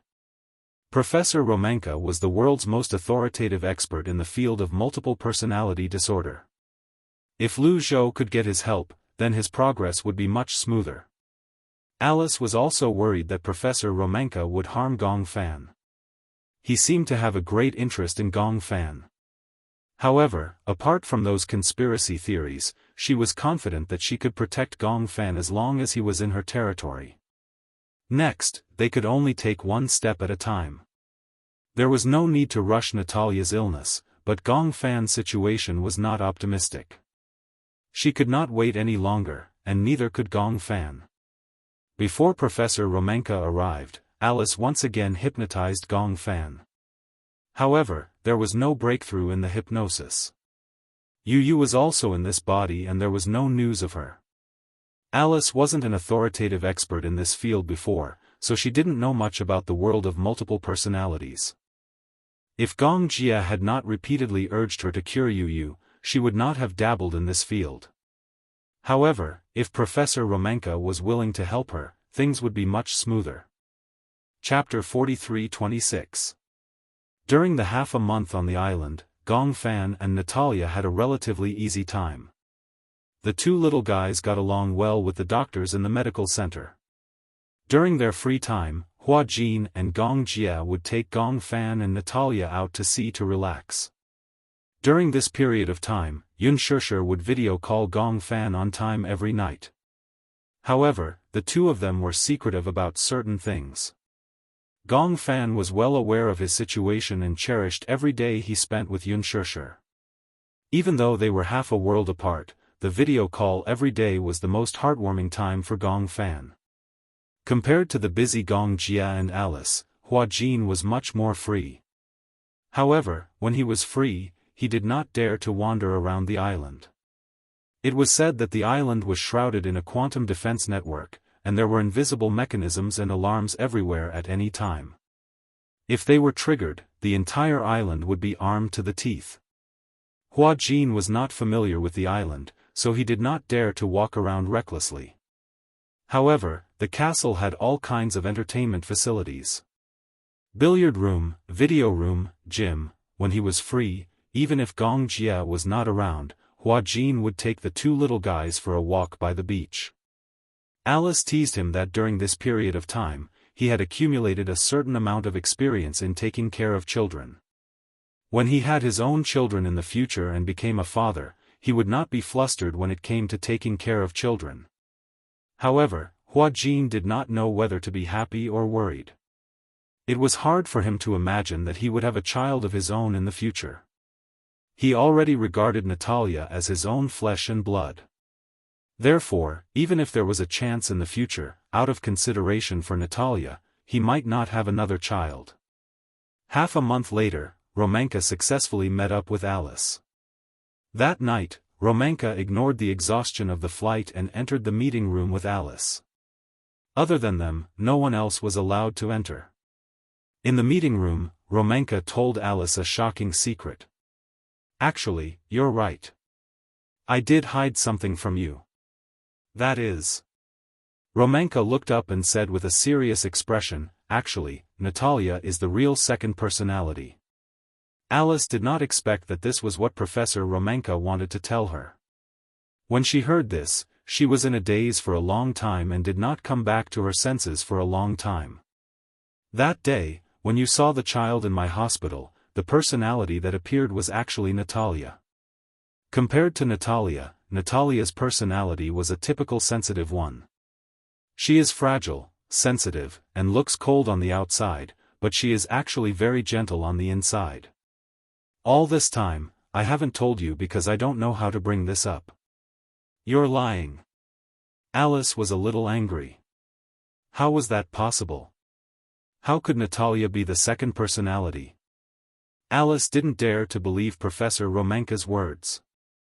Even though she had hired this person to help her treat Yuyu, she did not dare to fully believe Romanka's words. Hua Jin had mentioned it to her before. Professor Romanka might have taught Natalia hypnotism. Then, he wanted to use Natalia to control Yuyu. Chapter 43-27.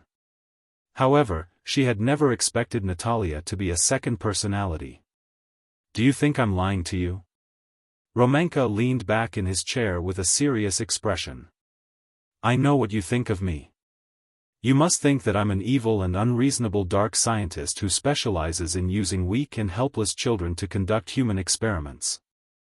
Yes, Alice, to be honest, I have my own ambitions. Multiple personality disorder was still unknown in this world.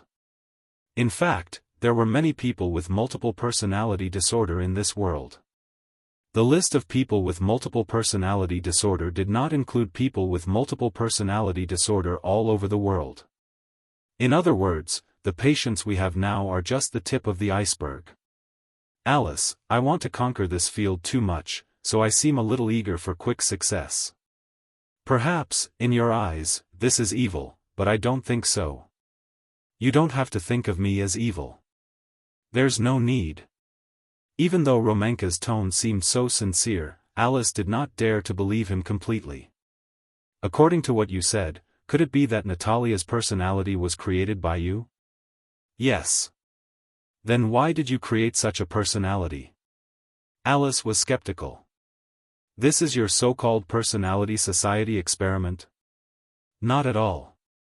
In fact, the medical community has always believed that multiple personality disorder is a condition of nature. But I don't think that anyone can have this condition.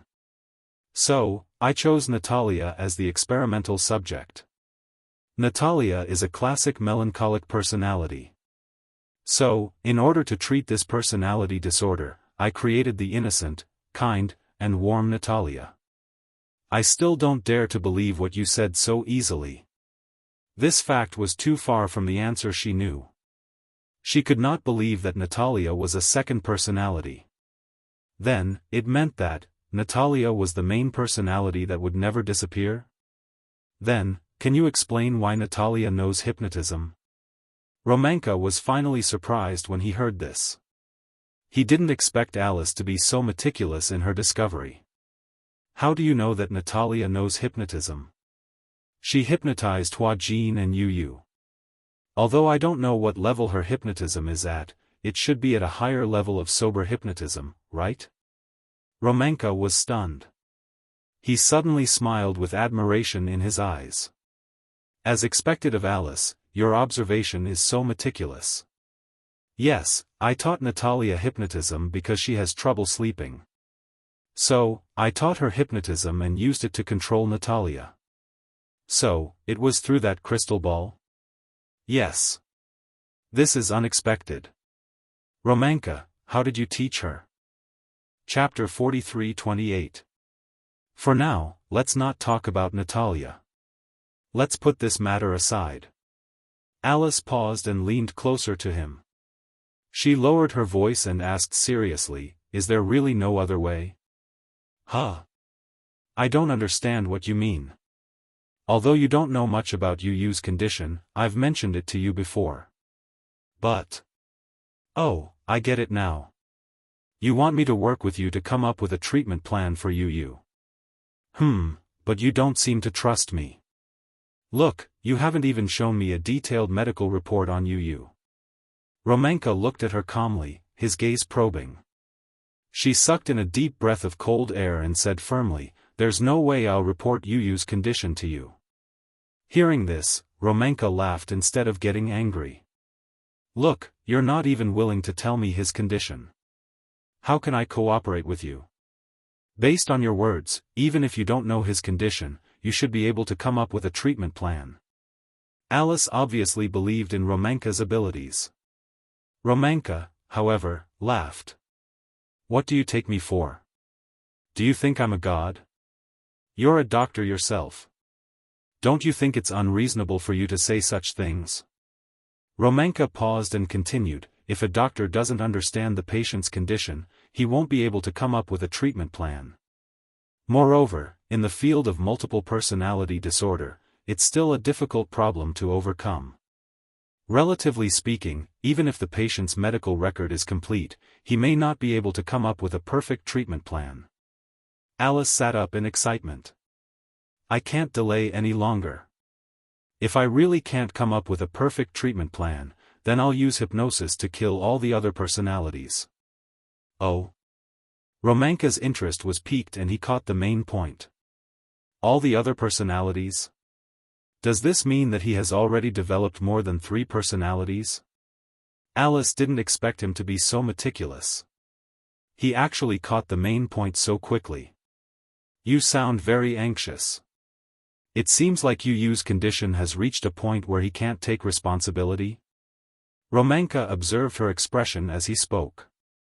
Finally, he laughed and said, it seems like it's not as serious as I thought. After all, you're still unwilling to disclose Yu Yu's medical record to me. It seems like it's not that bad. Alice had no choice. She had no other choice but to say honestly, I really don't know what to do. After all, I'm not an authority in this field, but you are. Now, I want to protect both Gong Fan and Yu Yu's personalities. But something happened recently. What's the situation? Romanka's curious. He was assassinated in an unknown situation. Even Romanka, who had seen a lot of the world, couldn't help but frown when he heard this. Alice didn't bother to hide it from him and recounted the events of that day in detail to him. Romanka was silent for a while and immediately said, it seems that he has undergone the 2nd Division S. Chapter 43-29.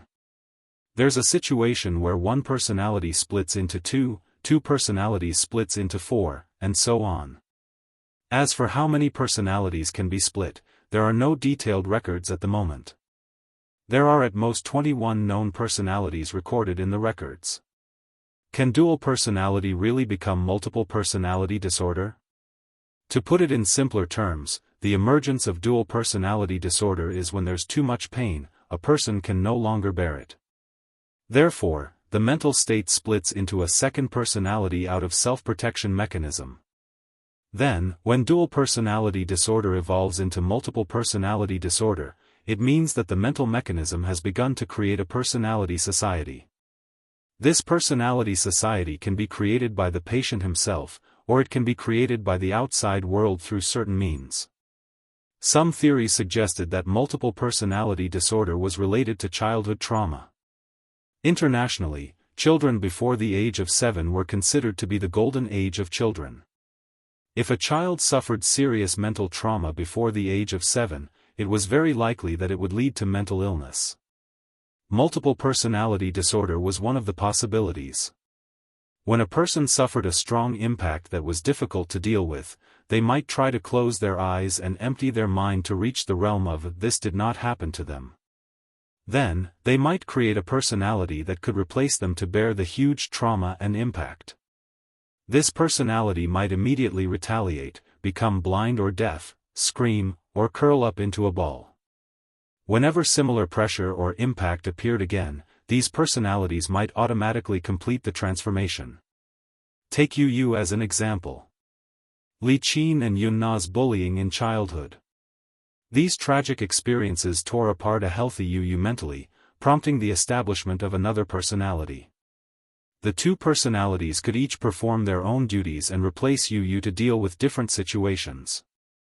Each personality of a patient with multiple personality disorder was stable, complete, and had different thinking patterns and memories.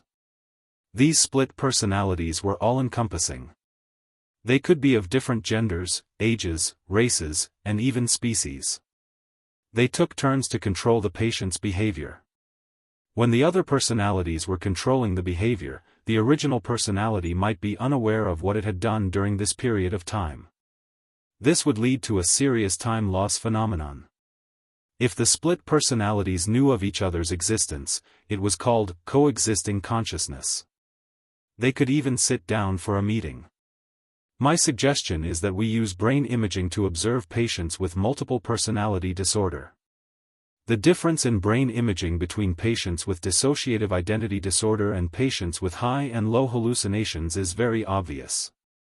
Then, what do you think Yu's situation should be? Do you want my suggestion? Alice nodded solemnly. If you really want to keep two personalities, it's not impossible. Treating multiple personality disorder was a difficult and very individualized process. Scientists and doctors had tried many methods for different patients. One of the most famous methods was personality fusion. The therapist understood and analyzed the patient's different personalities to find an internal personality that was familiar with all the personalities. It was usually called the internal helper, and become the core personality. Chapter 43:30. However, even if the treatment was successful, the personality might disintegrate again due to external pressure. In addition, because the patient was highly suggestible, hypnosis was often used to summon the patient's different personalities for treatment. However, this was not a cure for the root cause. It was just a supplementary method. In fact, internal disintegration was not a special thing. It was a very common phenomenon. Ordinary people had experienced internal disintegration. For example, reading a wonderful novel and being completely immersed in the plot, completely unaware of what was happening around them. There were also daydreaming, meditation, forgetfulness, and so on. However, this was not an illness, but an ordinary daily mental activity. However, multiple personality disorder was already the extreme of such a state. I got it. Alice stood up. Then, let's start with the brain imaging. She had not done a brain imaging on Yu yet. The Hurricane Medical Center was very well equipped. Therefore, no matter what kind of examination it was, it would not be difficult.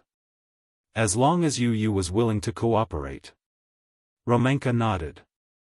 After that, Alice and Gong Fan had a discussion. When Gong Fan heard that he was going to do a brain imaging, he was initially a little resistant. However, after Alice explained what a brain imaging was, Gong Fan agreed to do it. It was not that he did not trust Alice, but he did not trust Romenka very much. However, with Alice around, the little guy still gave her some face. Alice brought Gong Fan into the examination room. In the examination room, there was no light. Only the faint blue light was quietly lit. In the huge examination room, there was only a very large instrument. It looked like an MRI, but it was not an MRI.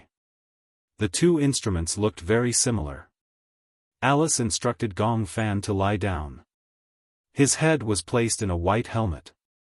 Alice pressed the button and Gong Fan felt himself being slowly pushed in. Lie down obediently. I won't say anything. Don't move. Okay. Gong Fan was very obedient and agreed. Alice walked out of the door. Professor Romenka sat in front of the display screen and looked at the brain imaging screen. On the blank screen, a few black dots were listed. Look here. Professor Romenka gently tapped on the screen. The brain imaging differences between patients with dissociative identity disorder and those with high and low hallucinations are very significant.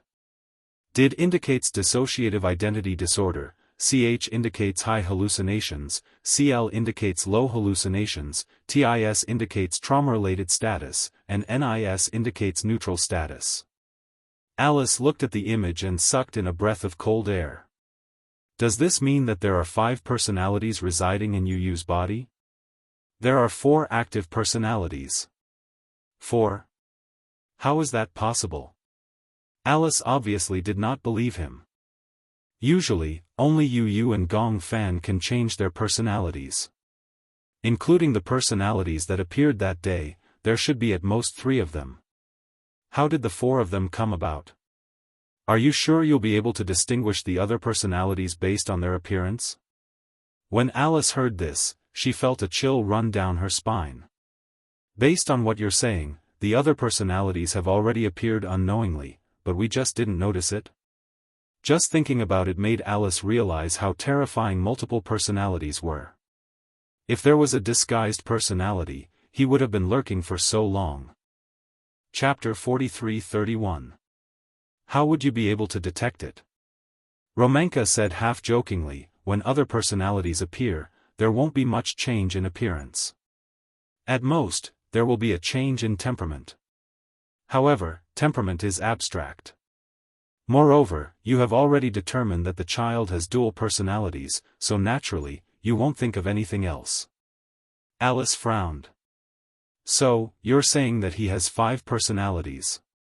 No, what I mean is that there are at least 4 active personalities. Then, the personalities that haven't been imaged may not be shown, but as time passes, these personalities will appear like bamboo shoots after a spring rain. However, this will take time. However, the 4 personalities are at least active. Alice asked worriedly, then, do you think that the other personalities will have disguised behavior? I'm not sure about this. However, if we follow logical reasoning, it might be possible. Alice's expression became even more serious. What should we do? Romenka pondered for a moment. If you trust me, then submit his file to me. I'll try to come up with a treatment plan. I'm very interested in him, but don't worry. I won't do any messy experiments on him. I'll be careful. Alice hesitated for a long time. Romenka was also very patient. He looked at her quietly. Finally, he saw that she nodded reluctantly. Okay, I'll trust you this time. Alice brought Professor Romenka to the archives room. She pushed open the heavy door. There were dozens of rows of tall bookshelves in the archives room. It was all-encompassing and stored a lot of patient information and medical literature. Romenka was not in a hurry to urge Alice to look for Yu's medical report. As soon as he stepped into the archives room, his eyes widened in surprise. This is unbelievable. It's like a treasure trove. It's not wrong to say that it's a treasure trove. Ordinary people don't have the right to set foot in here. Even in my medical team, there are only a few people who have the right to set foot in here. Then I would be honored. Alice led Yu to a row of filing cabinets. The filing room was filled with high-tech elements. There were automatic bookshelves and pupil scans. Alice entered the relevant information and soon, Yu's medical report was pushed out. Alice carefully handed the medical report to Romanka and said in a deep voice, "Professor, we might as well try peaceful means before resorting to force. This file is very important, and it's the only one. You have to keep it properly. Also, if you have any ulterior motives toward Yu, we won't tolerate it." "Now, my personal freedom is in your hands," Professor Romanka said helplessly. "Aren't you being too defensive?" "I have no choice but to be on guard." Alice revealed her true feelings. Some researchers are willing to give up their lives and dignity for the sake of research. The truth is extremely important. For detectives, the results of their deductions are more important than their lives. Then, for medical scientists, if they can study difficult diseases in this field, of course, it's more important than their lives. Now that science is so advanced, you should know what it's built on. Chapter 43-32. Alice said softly, "It's built on countless failed experiments." "Okay. But no matter what, you can't be a test subject. I hope you can make a clear distinction." "I understand." After Alice and Romanka's meeting ended, it was already very late. At this time, Gong Fan and Natalia had already gone back to rest. After leaving the research room, Alice stared at Romanka's back view and called for her right-hand man. "Ricky, send someone to keep an eye on him." "Yes." The assistant behind her was very strict. He asked in confusion, "Are you still worried about him?" "Not really. The main thing is that I have to be wary of Romanka, this old fox." Alice was very reluctant to hand over Yu's medical report to Romanka. But now, other than this, she couldn't think of a better solution. She could only hope that this old fox could come up with a useful solution. Romanka took the medical report and locked himself in the room. He was cooped up for more than a week. In this week, Yu and Gong Fan's personalities switched back and forth a few times. When Yu woke up just now, he saw himself on the island and was quite frightened. Early in the morning, Gong Jia was awakened by a commotion. He walked out of the room and saw Yu in his pajamas, standing in the corridor in a daze. He looked around and a group of people followed behind him. They were holding their coats in fear, afraid that the crown prince would catch a cold. Gong Jia walked over in confusion, thinking that he was Yu. However, when he turned around and the little guy spoke, Gong Jia instantly recognized that the child in front of him was not Gong Fan but Yu. "Uncle? Why am I here?" Gong Jia was also very surprised, but he quickly calmed down. He waved the servants away and took the cotton slippers and coat. The corridor was paved with marble. Gong Jia was worried that he would catch a cold, so he squatted down patiently and said to him, "Stretch out your leg." Yu obediently stretched out his feet and let him put on his shoes and coat for him. He looked up and asked in confusion, "Why am I here? Is this Ashland Island?" "No. This is a hurricane." "Hurricane? Didn't you come here before?" Gong Jia did not think much of it. Yu turned around and looked at the unfamiliar corridor. Even though he had been here before, he had never been to a castle before. He could not react to such a grand and majestic style. Yu looked around in confusion, still unable to understand. "Why am I in hurricane?" Gong Jia then realized that Yu seemed to know nothing about Yunshirshi's injury. What he did not expect was that Yunshirshir had been stabbed and was lying in a hospital bed at this moment. Gong Jia was a little hesitant. He did not know if he should tell him about this. However, Yu was extremely sensitive. He looked at Gong Jia's hesitant expression and raised his eyebrows suspiciously. Did something happen to mommy? The boy was so agitated that he tugged at the corner of his shirt and asked anxiously, what exactly happened? Tell me, tell me. Your mommy is injured. Yu was shocked and his face turned pale. Injured? How did she get injured? Don't you have any consciousness at all? Yu sucked in a breath of cold air when he heard that. Chapter 43-33. What exactly happened? Tell me quickly. Everyone suspects that Gong Fan stabbed her. That day, for some reason, Gong Fan lost control of his emotions and was sent to the hospital for emergency treatment because he accidentally took an overdose of painkillers. Gong Jia recounted everything that had happened to Yu, no matter how big or small. But don't worry, your mommy is fine now. Otherwise, I wouldn't be able to stand in front of you so calmly. Yu knew that Gong Jia cared about Yun Shishir as much as he did. When he heard this, he calmed down and lowered his head. No one knew what he was thinking. Gong Jia asked tentatively, what do you think? I think this matter is very strange. I think that when mommy was stabbed, it was definitely not Gong Fan's personality. But it's impossible. Dual personality. How could there be other personalities living in my body? Then, I can't be sure if those personalities are dangerous. So, we brought you back to Hurricane.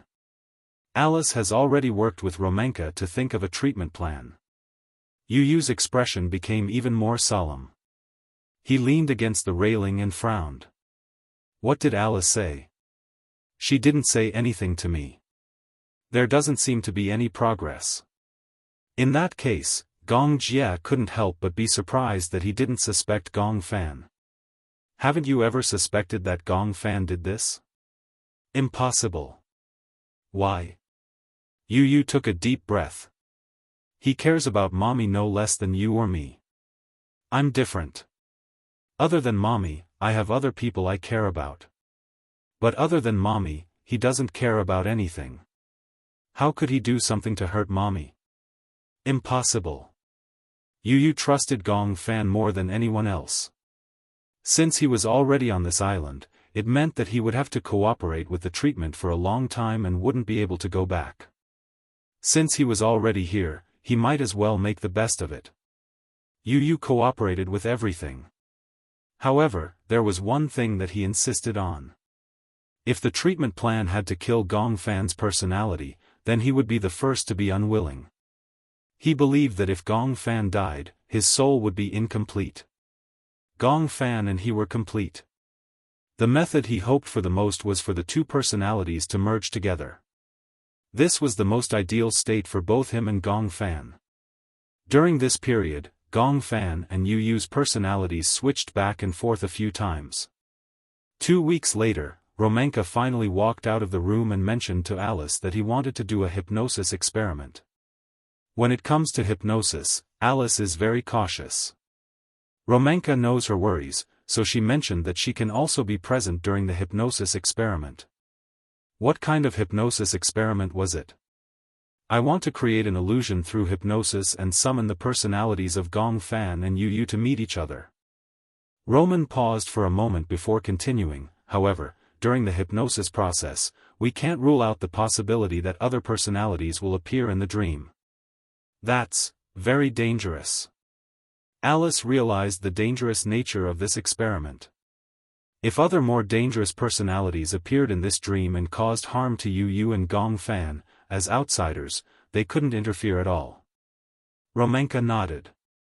Before any experiment is mature, there will be risks.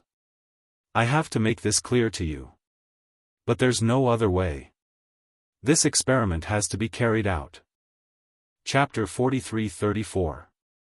That evening, Alice brought Yu into the laboratory to wait for Romenka's arrival. Sitting in the laboratory, Yu was obviously a little uneasy.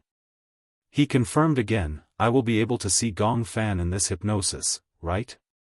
Yes. Yu suddenly felt a little nervous. Before this, he had learned from Alice that there were other personalities living in his body. This meant that the chances of him meeting the other personalities in this dream would be very high. In other words, he might meet the other personalities before meeting Gong Fan. Are you sure that the people I saw in my dreams under hypnosis are my other personalities? Yes. Then, if that personality looks the same as the other personalities, how can I tell them apart? The reason why he asked this was because Gong Fan had written in his diary that he had dreamed of someone who looked exactly like Yu chasing after him. Gong Fan had suspected that this person was Yu. However, when he knew that there might be other personalities living in this body, he started to have doubts. Perhaps the personality who looked exactly like Yu was someone else. Yu suspected that there were two personalities living in his body that looked exactly like him. The appearance of multiple personalities might be the same, but the chances of them being different were higher. For example, there was a patient who had more than 10 personalities living in his body. However, these personalities had different appearances.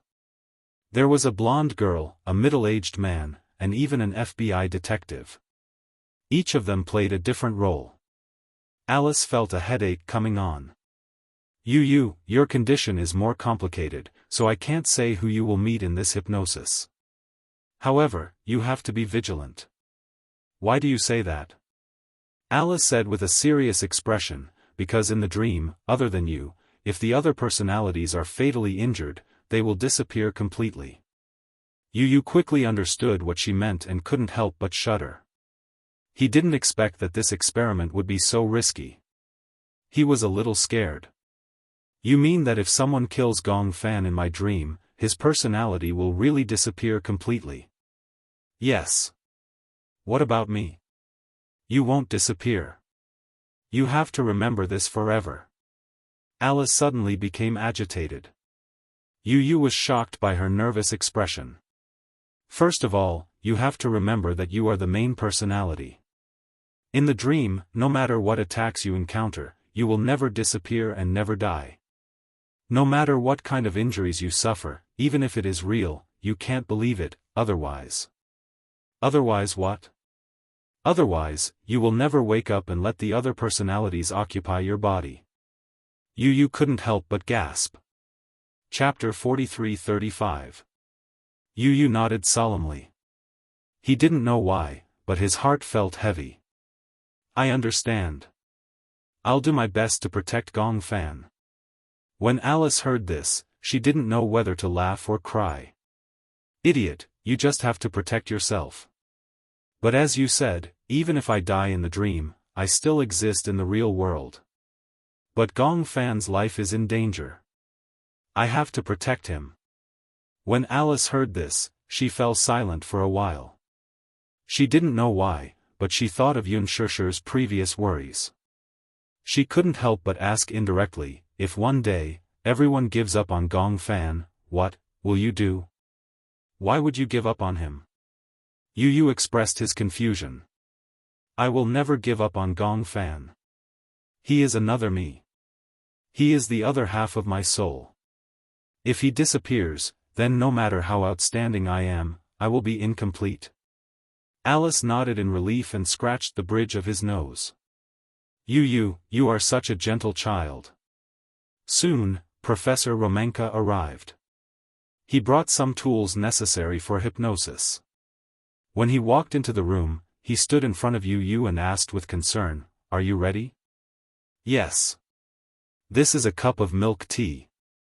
Professor Romanka passed the milk tea in his hand to him. "Drink this milk tea. There is a small dose of sleeping pills in it. It's not much."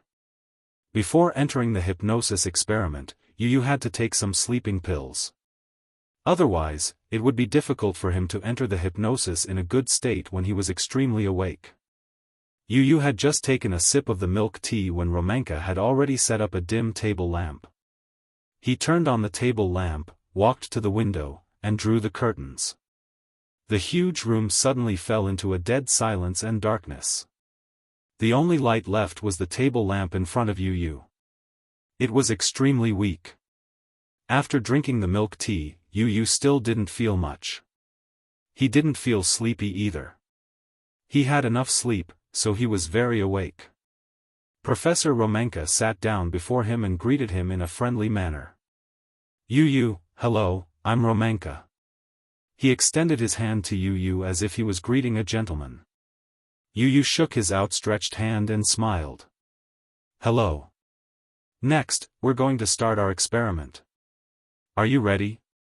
Yes. Alright, then let me tell you a story. First, lean back on the chair and relax your body. Yes, very good. He instructed Yu to adjust her condition. Then, he softened his voice. Don't breathe too quickly. Be quiet, be quiet. Slowly adjust your breathing rate. He placed a piano metronome on the table and adjusted the rhythm. Then, he instructed Yu to adjust her breathing according to the rhythm of the metronome. Next, Romenka began to tell him stories. It was a very boring fairy tale. Yu didn't know why Romenka was telling this story. Wasn't it supposed to be a hypnosis experiment? Why was he telling a story? However, only Alice knew that Romenka's hypnosis had officially begun without Yu noticing. Chapter 43-36. Yu didn't know when he lost consciousness. When he woke up again, he opened his eyes and realized that he was in a huge ward.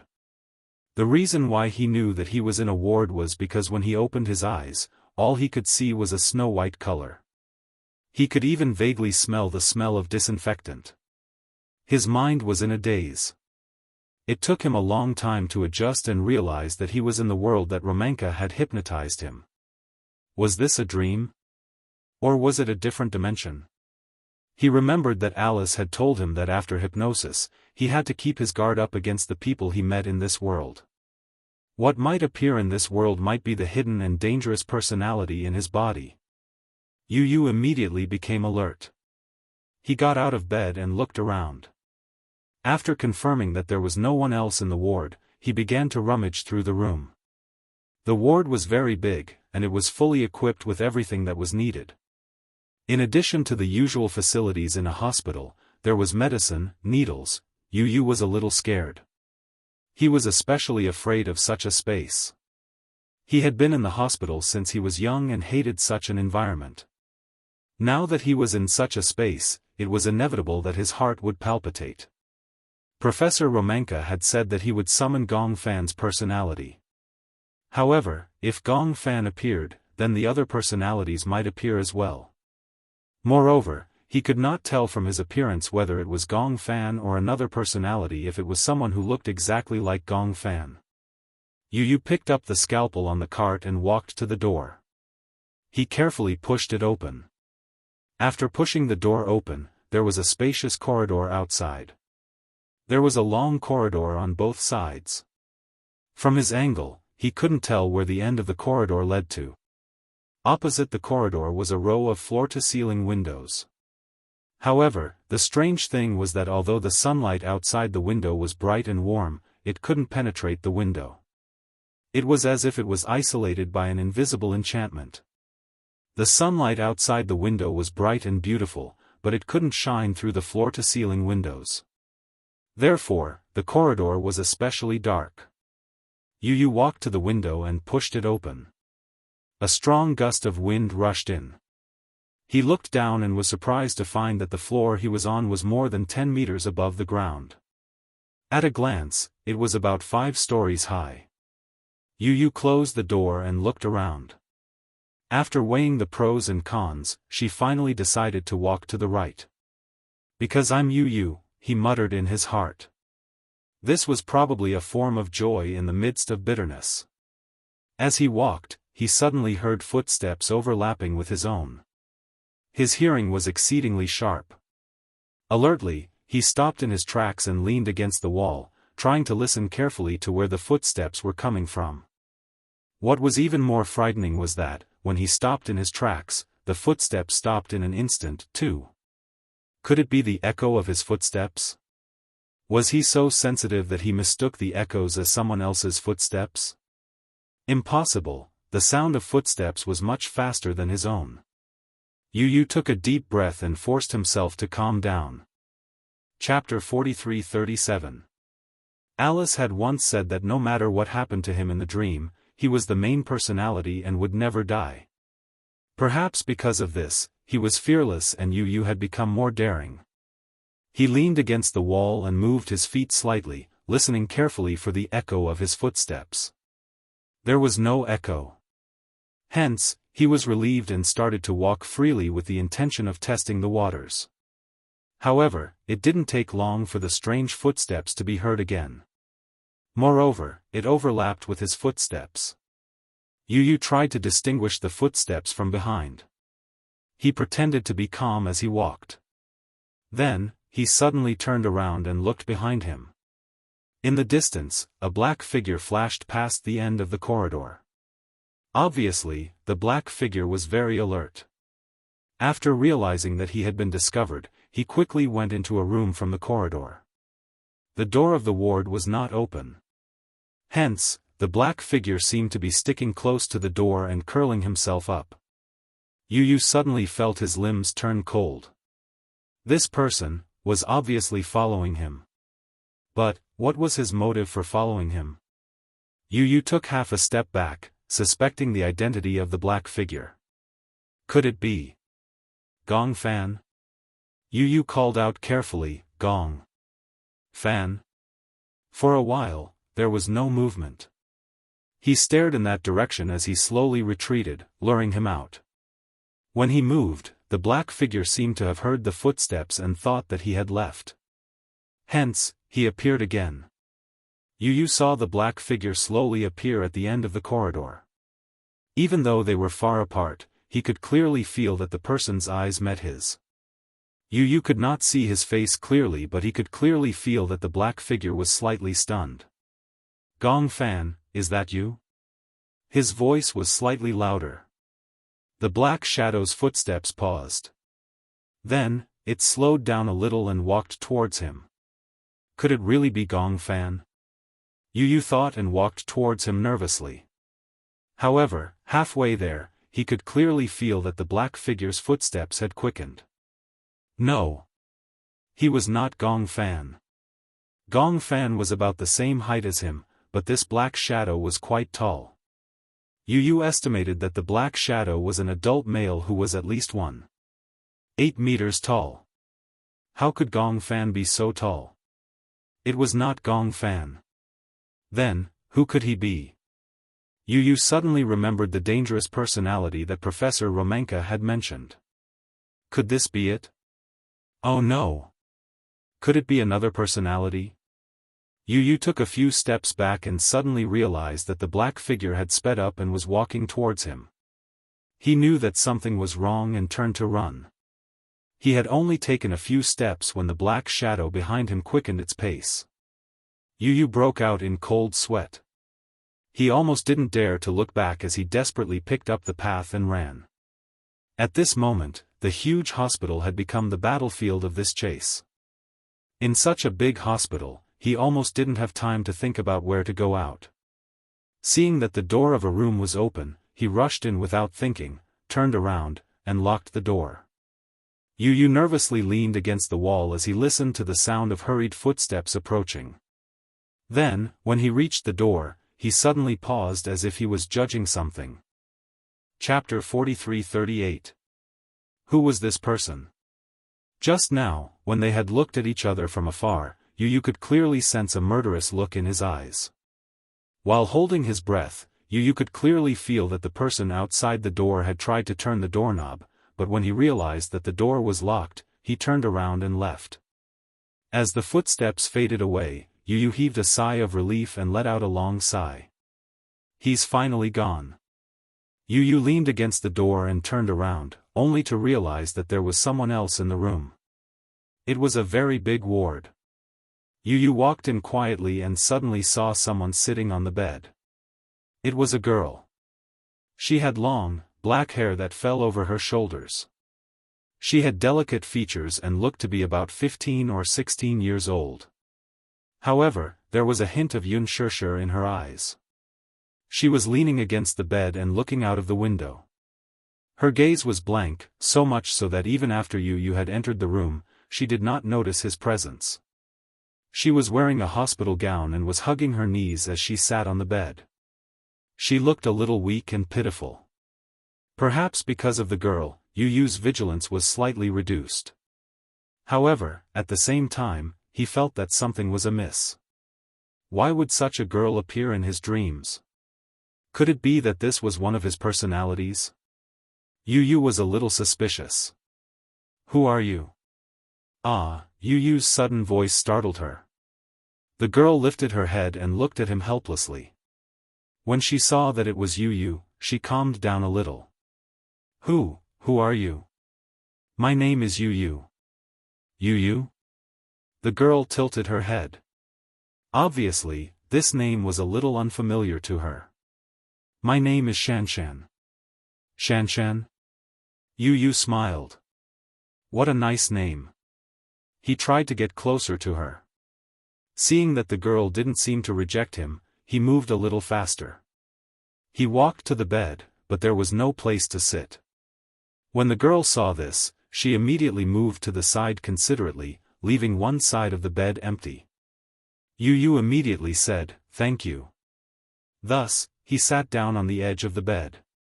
The girl smiled at him, but from her pale face, it was obvious that her body was not well. What happened to you? Yu Yu was puzzled. You don't look well. Are you sick? The girl shook her head and hesitated for a moment before nodding. What happened? You're right, but it doesn't seem right. I'm sick, but I don't know what illness I have. Anyway, in my impression, I've always been locked in the ward.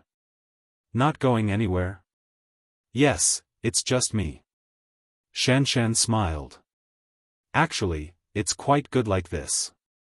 Although it's lonely and boring, sometimes I feel cheerful when I lean against the window and look out. Yu Yu followed her gaze and looked out of the window. The view of the garden outside the window gave him a sense of déjà vu. It was as if in his memory, when he was young, he had been in the hospital all year round. He had been guarding a window all day long, and through this window, he could see the view of the back garden. In the spring, many children who came to visit their relatives would play on the lawn.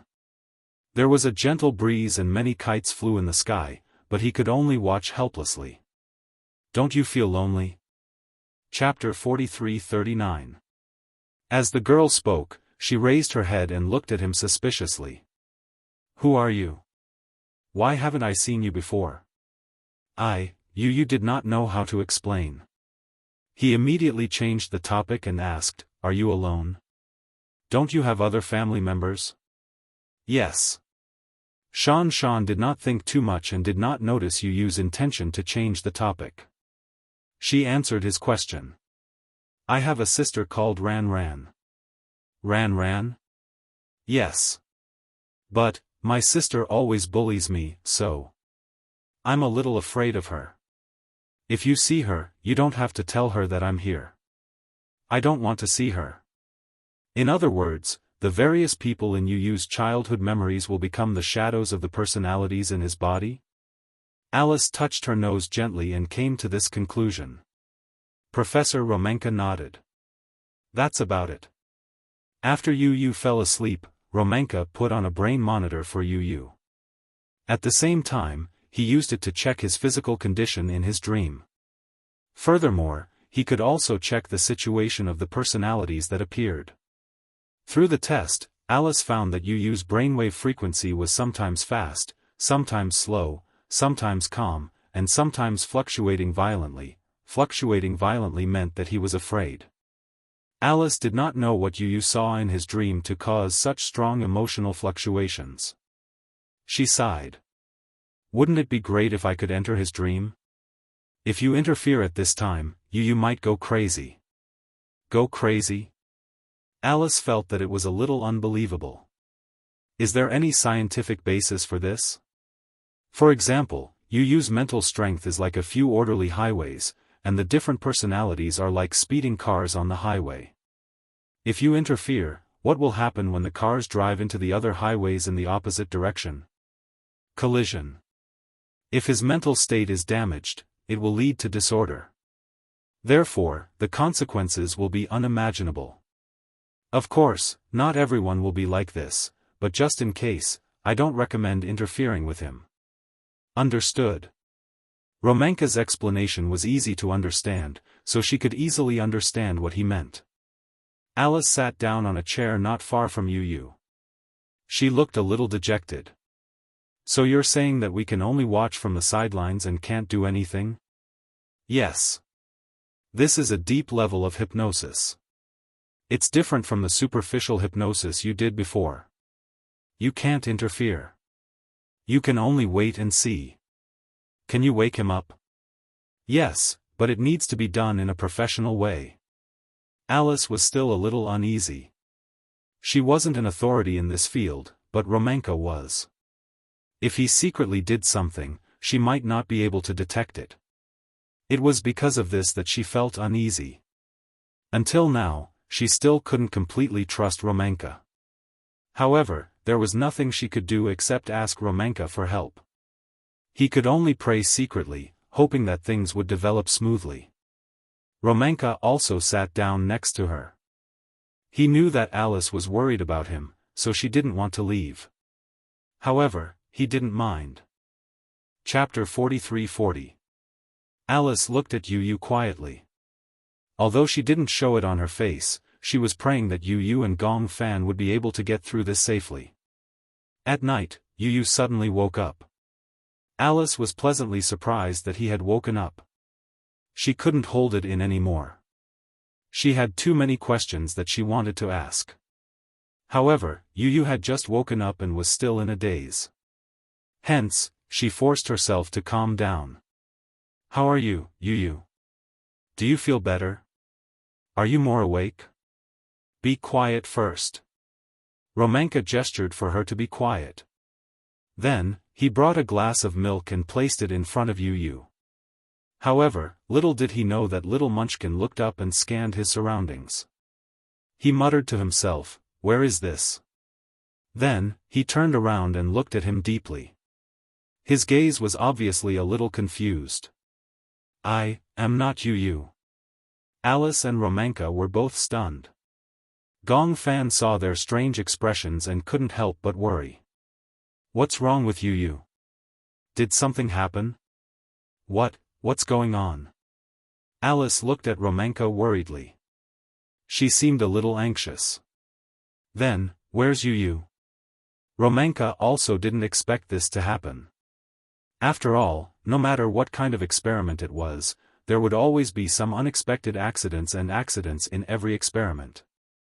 Now, he had encountered a troublesome problem. He had hypnotized Yu, hoping that Yu would enter the dream realm and find Gong Fan. Also, the two of them would work together in the dream realm to explore the potential personalities in his body. However, it was still an hour earlier than the time he should have woken up. What made Romanka and Alice even more unprepared was that the person who woke up was Gong Fan. This meant that Yu was trapped in the dream realm. If Yu wanted to wake up, now that Gong Fan had taken over his body, he would not be able to return to his original position. Romanka and Alice looked at each other worriedly. Gong Fan looked at them strangely and asked nervously, "What's going on?" "It's like this. We were originally conducting an experiment." Romanka explained the purpose of their experiment in detail. Gong Fan was very smart and immediately understood their intentions. In addition, he had heard Alice mention that they wanted to do such an experiment before, so he gladly accepted it. Alice said that Yu's ideal state was for the two best personalities, Yu and Gong Fan, to merge together. That would be the best outcome. He also agreed with this plan. However, in other words, if I suddenly wake up in this experiment and take over the body, Yu won't be able to come back, right? Alice said hesitantly, yes, but it shouldn't be a big deal. No, it's dangerous. Romanka suddenly interrupted Alice. This time, Yu didn't sleep much as usual. I hypnotized him to enter the XY dimension, hoping that he can find the other personalities. When the time is up, he better come back. If he stays in that dimension for too long, I'm afraid that those dangerous personalities will appear and harm him. Alice said doubtfully, the main personality will never disappear, right? Chapter 43-41. Are you sure? Romanka questioned. Although I also believe that the main personality won't disappear, there's always a chance. Although there's a chance, once it happens, it'll be an irreversible outcome. Alice was stunned and became even more nervous. Then what should we do now? Gong Fan suggested, why don't you hypnotize me and I'll go to that world too? No. Romanka said, you're already in that world. Even without hypnosis, you'll still go to that world when you fall asleep. However, if you're hypnotized frequently, your mental strength will decline greatly. Gong Fan insisted, if I can't hypnotize you repeatedly, then I'll try to fall asleep myself. Is that feasible? When Romanka heard this, he encouraged him and said, try it. Gong Fan nodded, lay on the chair, and closed his eyes. However, the stronger a person's goal was, the more active the surface of the brain was. Therefore, it was harder for him to fall asleep. Gong Fan couldn't fall asleep no matter what and couldn't help but feel anxious. He tossed and turned, but his consciousness became clearer and clearer. Romanka saw that he was forcing himself and sighed. If you can't fall asleep no matter what, don't force yourself too much. Gong Fan opened his eyes, which were bloodshot. I'm worried. I'm worried about him. Alice asked, do you still remember where you were before you woke up? I think. I was on an island. An island? Alice was a little puzzled. Do you still remember what was on the island? Let me think. Gong Fan pursed his lips and thought hard, trying to recall the scene before he woke up. I think there was a very beautiful manor. Manor? Yes, but there were other things outside the manor. However, I usually only stayed in the manor and didn't go anywhere. Are you alone? Romanka perked up. Did you see anyone else? No. I'm alone. The island is located on a sea and there's a port. I don't know what's outside the manor. I've never walked out of the manor. I see, oh, I remember. There was a car. Gong Fan frowned. I remember that I tried to open the car door and drive out, but the car seemed to be locked. I couldn't find the key, so I didn't bother about it after that. In his memory, even though there was no butler, no servants, and no maids in the manor, everything seemed to be in order and was taken care of very delicately. The manor was filled with Chinese roses. This was Yun Shishir's favorite flower. It seemed to have been projected into the dream world. When Alice was at a loss, Romanka suddenly asked, are you hungry? Gong Fan was stunned. Hungry, I'm a little hungry, eat something. Then. Gong Fan was puzzled by his calmness. What about you? At the moment, I don't have any good ideas. I can only wait for you to fall asleep, then wait and see. Waiting here won't change anything. Alice originally wanted to say something, but after thinking about it, she couldn't think of any feasible way. She could only eat first. Chapter 43-42. After dinner, they rested for a while. Then, Alice dragged Gong Fan to play tennis for a while. Previously, when Gong Fan was recuperating on Ashland Island, whenever Alice came to the island, she would play tennis with him for half a day. Firstly, she wanted him to exercise and train his body. Secondly, she wanted him to find some hobbies and interests. Unexpectedly, Gong Fan really fell in love with tennis. At that time, Alice was not around every day. When she was not around, Gong Fan would let Lisa play tennis with him. Now, Gong Fan knew that Alice dragged him to play tennis because she wanted him to use up his excess energy so that he could fall asleep faster later. Gong Jia and Lisa were also there. Alice could not take it anymore. She had been in the laboratory for a long time and had not exercised for such a long time. Hence, after a few rounds, she was already panting from exhaustion. When Gong Jia saw the two of them playing tennis, he became interested. Coincidentally, Alice was taking a break. Hence, he took the tennis racket from Alice and asked if Gong Fan wanted to take a break. However, Gong Fan said, "Just don't be a disappointment like Alice." When Gong Jie heard that his nephew had put up a banner for him, he was instantly filled with the desire to win. "Alright, when the time comes, let's see who's the real loser." Gong Jie waved his racket and started playing with Gong Fan. Don't say that. Gong Jie had really underestimated this nephew of his. In his impression, Gong Fan, who was also known as Yu, did not have a good physique. However, on Ashland Island, Gong Fan's physique had improved tremendously. Fortunately, Gong Jie was also good at sports. Otherwise, he might not be Gong Fan's match.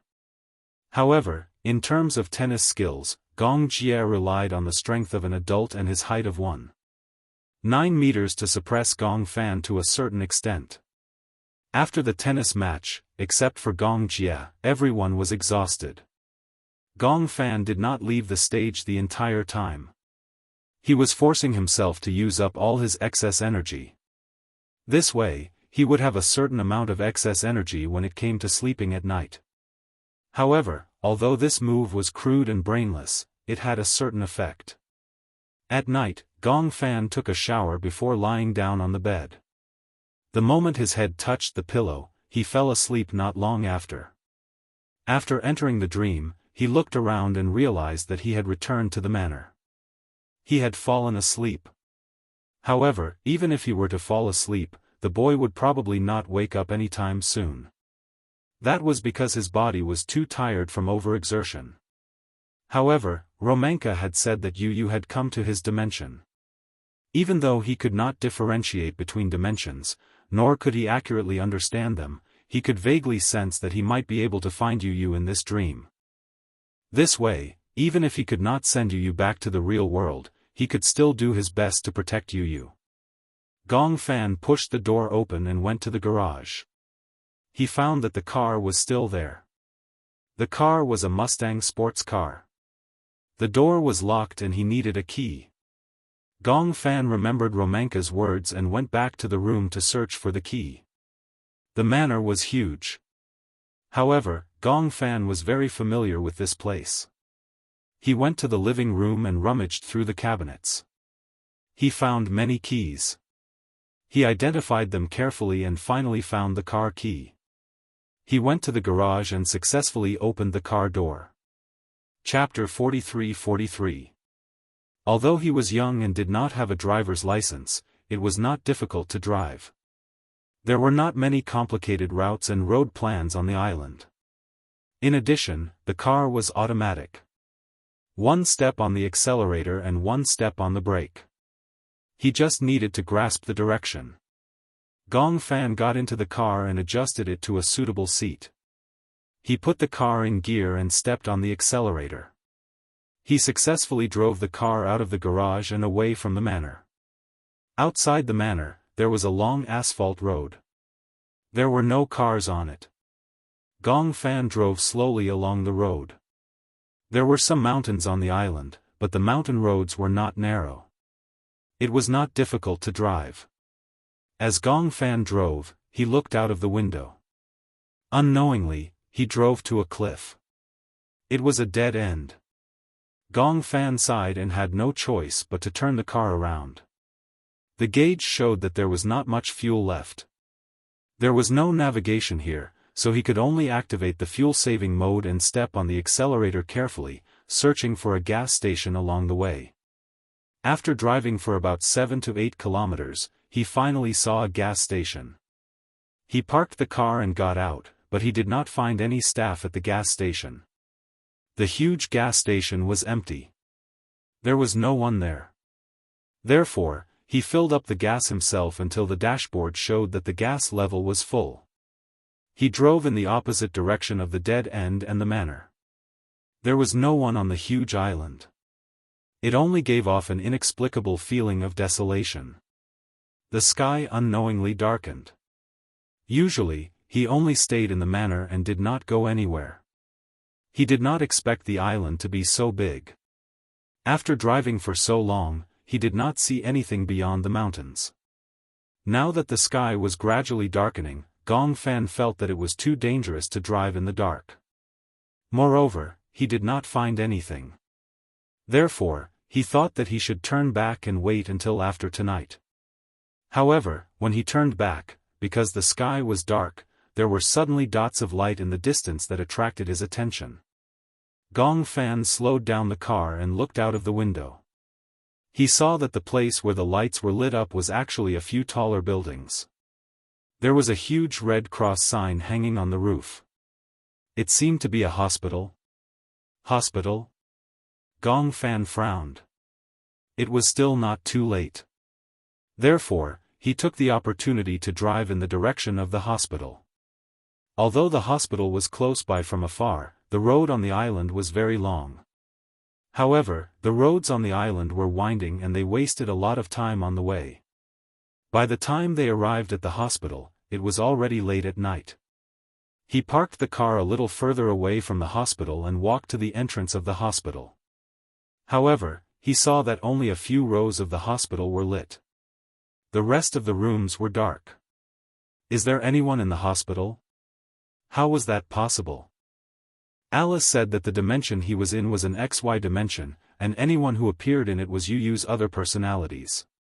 Could it be that there were other personalities in the hospital? If that was the case, could it be that the dangerous personality that attacked Yunshurshu that day was also there? Gong Fan instantly raised his guard, lightened his footsteps, and sneaked into the hospital. The lights in the main hall of the hospital were not on, but the corridor was lit with dim yellow lights. It was unknown whether it was because of the lack of maintenance, but the light bulb was sometimes on and sometimes not, and the light was very bright. Chapter 43-44. At a glance, he felt an inexplicable chill run down his spine. It was terrifying. Gong Fan stood in the hall in a daze, but he did not dare to speak. He gently took a step forward. When his shoes landed on the ground, they would echo in the air. He did not dare to take the elevator, but other than the elevator, it seemed that he could only walk up the stairs. He did not know why he wanted to go upstairs, but he vaguely had an intuition that was calling out to him. It was as if something was attracting him. He did not know if this intuition was good or bad. Gong Fan breathed repeatedly. He did not know if he should walk up. He lightened his footsteps and quietly walked to the entrance of the corridor. However, he was a little hesitant. He did not know what was waiting for him. Of course, Gong Fan's rationality told him that this was not a horror movie. There would not be any ghosts or gods. At the thought of this, he felt a little relieved. Even if it was ghosts or gods, he was not afraid. What was there to be afraid of? Gong Fan mustered his courage and went upstairs. Putting aside the flashing lights and shadows, there was nothing particularly scary along the way. He did not know where to go, so he simply followed the corridor all the way up. At the same time, he could also figure out how tall the building was. He didn't know how long he had been climbing. The long corridor was one floor after another, but there was no indication of the floor. He couldn't remember how many floors he had climbed until he saw a tightly shut door at the end of the stairs. Gong Fan hesitated for a moment, but he still climbed up and tried to push the door. He did not expect the door to be unlocked and could be pushed open. After twitching for a long time, he carefully pushed the door open a crack. First, he looked through the crack. Outside the door was a very large rooftop. From his angle, he seemed to be able to see a drying rack on the rooftop. On the rack were white coats and white bedsheets. There were many living rooftops like this in the hospital. Some doctors and nurses who lived in the dormitory would dry their washed work clothes and bedsheets here. However, other than that, he did not see anyone else. Gong Fan pushed the door open and walked out. The wind on the rooftop was very strong. In addition to the night wind was a little cold. He first walked around the edge of the rooftop. Standing on the rooftop, he could see the general layout of the hospital more clearly. There were a total of 3 rows of buildings arranged in a C shape, with a large garden in the middle. The building he was in was the southernmost building at the edge. Directly opposite was another building. He silently counted the number of floors on the opposite side because he did not know how many floors there were in this building. As he counted, he suddenly caught a glimpse of a strange shadow from the corner of his eyes. Only the middle rows of the building across the street were lit up. In the middle, which was probably the fourth floor, the lights were on. A shadow emerged from the far left and strode along the corridor. Gong Fan was shocked. He wasn't afraid, but he was very surprised that there was someone in the hospital. Moreover, judging from the shadow, it seemed to be a tall and strong man. Although he was far away and couldn't see his body clearly, under the light, the shadow was elongated. Based on the shadow, Gong Fan felt that his height should be more than 1.8 meters. Just as Gong Fan was secretly observing the man suddenly stopped in his tracks. Chapter 43-45. Under the moonlight, for some reason, a layer of fear shrouded Gong Fan's heart. Gong Fan subconsciously took half a step back and had an ominous premonition. At this moment, the man leaned against the window and looked in the direction of the rooftop where Gong Fan was. At this moment, Gong Fan was already on his guard and hid behind the drying rack. On the drying rack, the bed sheets were draped over the rack and stretched on the ground, just enough to cover his figure. Gong Fan didn't know what he was afraid of. It was just that subconsciously, he didn't want this man to find out. This was his subconscious reaction. However, when he turned his head and looked at the moonlight in the sky, his heart suddenly jumped. In his nervousness, he had forgotten that even if these white bed sheets could cover his figure, under the moonlight, they would cast his shadow. Gong Fan's breathing was almost suffocating. He could vaguely feel that if that man's gaze was really looking in his direction, then he might have already been discovered. With the intention of probing, Gong Fan turned slightly. Through the bedsheets that were fluttering in the night wind, he saw from the corner of his eye that the man was really looking in his direction. Two pairs of eyes, separated by not too far, met in mid-air. He could even feel the man's sharp gaze. This man was tall, and one look and one could tell that he was an extremely powerful man. Gong Fan recalled the time when Yunshishi was stabbed and immediately equated this man with that dangerous personality. Oh no, Gong Fan instantly felt his scalp go numb. Since he had already been discovered, then there was no need for him to stick to hiding. He walked out from behind the bedsheets and saw that the man's eyes had regained focus and locked onto him. Following that, his shoulders were slightly arched, like a tiger waiting for an opportunity to hunt.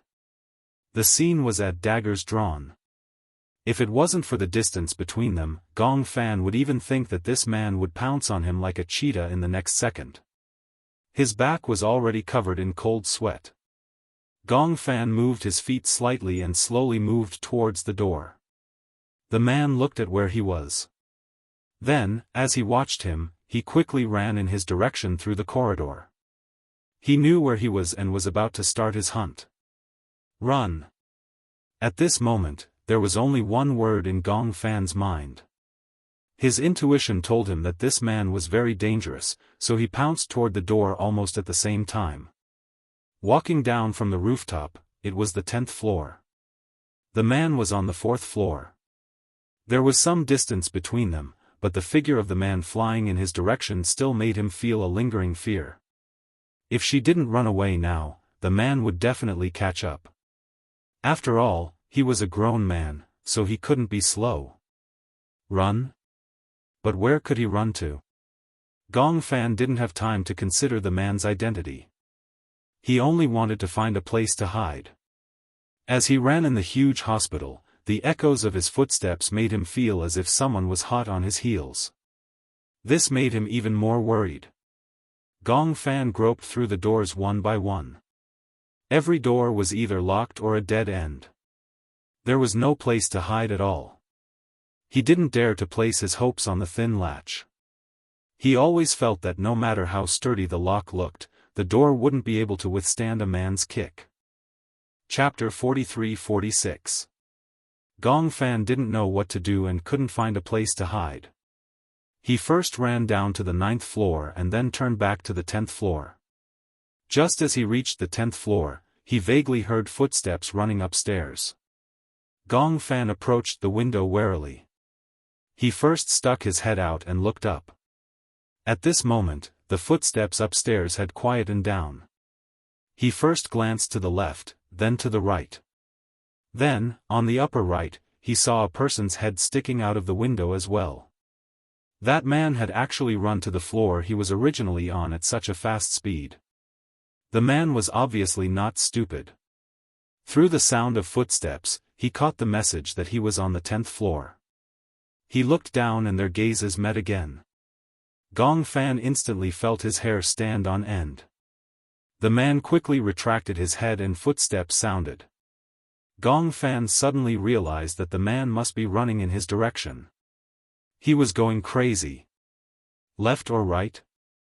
Gong Fan judged that the man would definitely come down from the stairs closest to him on the right. Hence, he ran towards the stairs on the left. Following the stairs, he went all the way down to the 4th floor. When he could no longer hear the flustered heartbeat, he calmed down slightly. He was like a headless fly the whole way, fleeing randomly in the hospital building. Gong Fan had never been in such a sorry state. But he knew in his heart. Alice had also told him that this was not an ordinary dream. He had already entered the world of his personality. If he was hurt here, in the real world, his personality would disappear without a trace. He was different from Yu. Yu would not die, but he would. Gong Fan had always remembered Alice's words and was determined to protect himself. He couldn't die. Even if he died, he had to perish together with those dangerous personalities. Gong Fan walked cautiously along the ward. At this moment, the doors were like cages that locked up scourges and ferocious beasts. No one knew what kind of dangerous thing would rush out of the door in the next second. He was cautious, and his footsteps were extremely light. He didn't know if that man had learned from him and slowed down his footsteps, waiting for an opportunity to sneak up on him. Now, he felt like he was the prey in the open, while that man was lurking in the dark, ready to make a move. Unknowingly, the cold sweat on Gong Fan's back had already been dried by the night wind. Following that, another layer of sweat seeped out. His clothes stuck tightly to his back. This sticky feeling was so real that he couldn't even tell if this was a dream or reality. Just as he was walking slowly, he saw that not far from him, the door suddenly creaked open slowly. He was like a frightened cat, jumping back a step, his face full of vigilance. He was so brave, and in the face of all this, he was already calm enough. However, right now, he didn't dare to summon up the courage to ask, "Who is it?" He tried his best to shrink his body into a ball so that he could retreat at any time if there was any danger coming out of the door. Just then, a pair of small hands grabbed the door frame, and a small head slowly popped out. Under the moonlight, that delicate and pretty little face became clearer and clearer. When Gong Fan saw the familiar face, his heartbeat quickened. Chapter 43-47. When he saw him, he was first shocked and his body subconsciously retreated. Then, the child who looked exactly like him called out tentatively, Is it you? Gong Fan?" Hearing this familiar voice, Gong Fan felt a chill all over his body. However, it was not out of fear, but out of excitement. He immediately replied, "It's me." This child finally heaved a sigh of relief and beamed. His watery eyes gave him endless warmth. "It's me, Yu."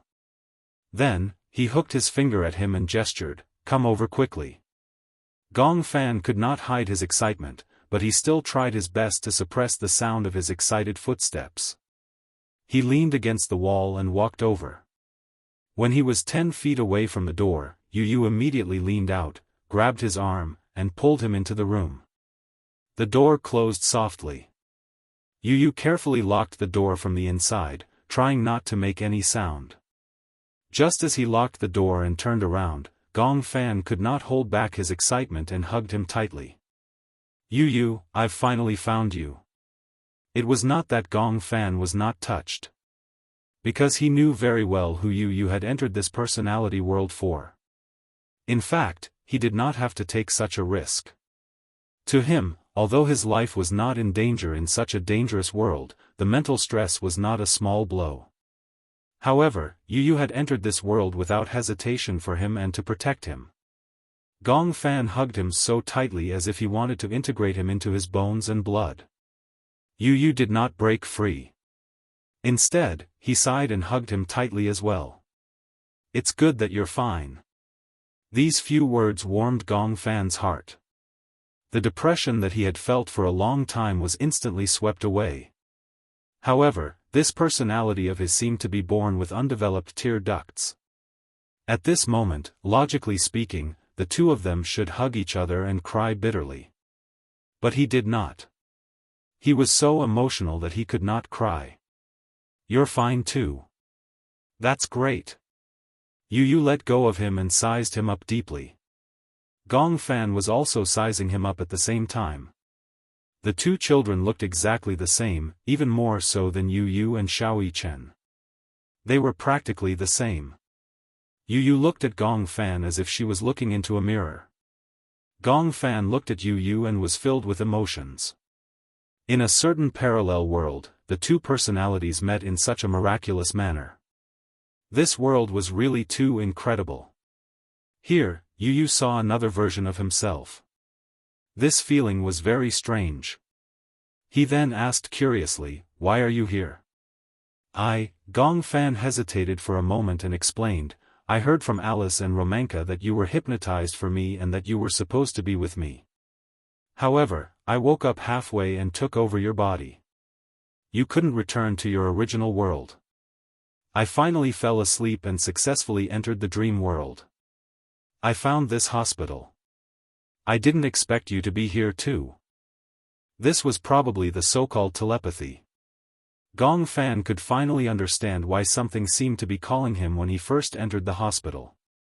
He could not hear anything, but in his consciousness, it was as if someone was reminding him to enter this hospital. Chapter 43-48. Before Yu could speak, Gong Fan reminded him cautiously, "Just now, a man chased after me. I don't know who he is, but my instincts tell me that he will do something to me." When Yu heard this, his expression changed instantly. "A man? Is he very tall? Is he a little?" Gong Fan followed his words and said, "Murderous aura? Yes. Yes, it's him." This time, Yu was certain. "He's in this hospital. Previously, I was chased by him too.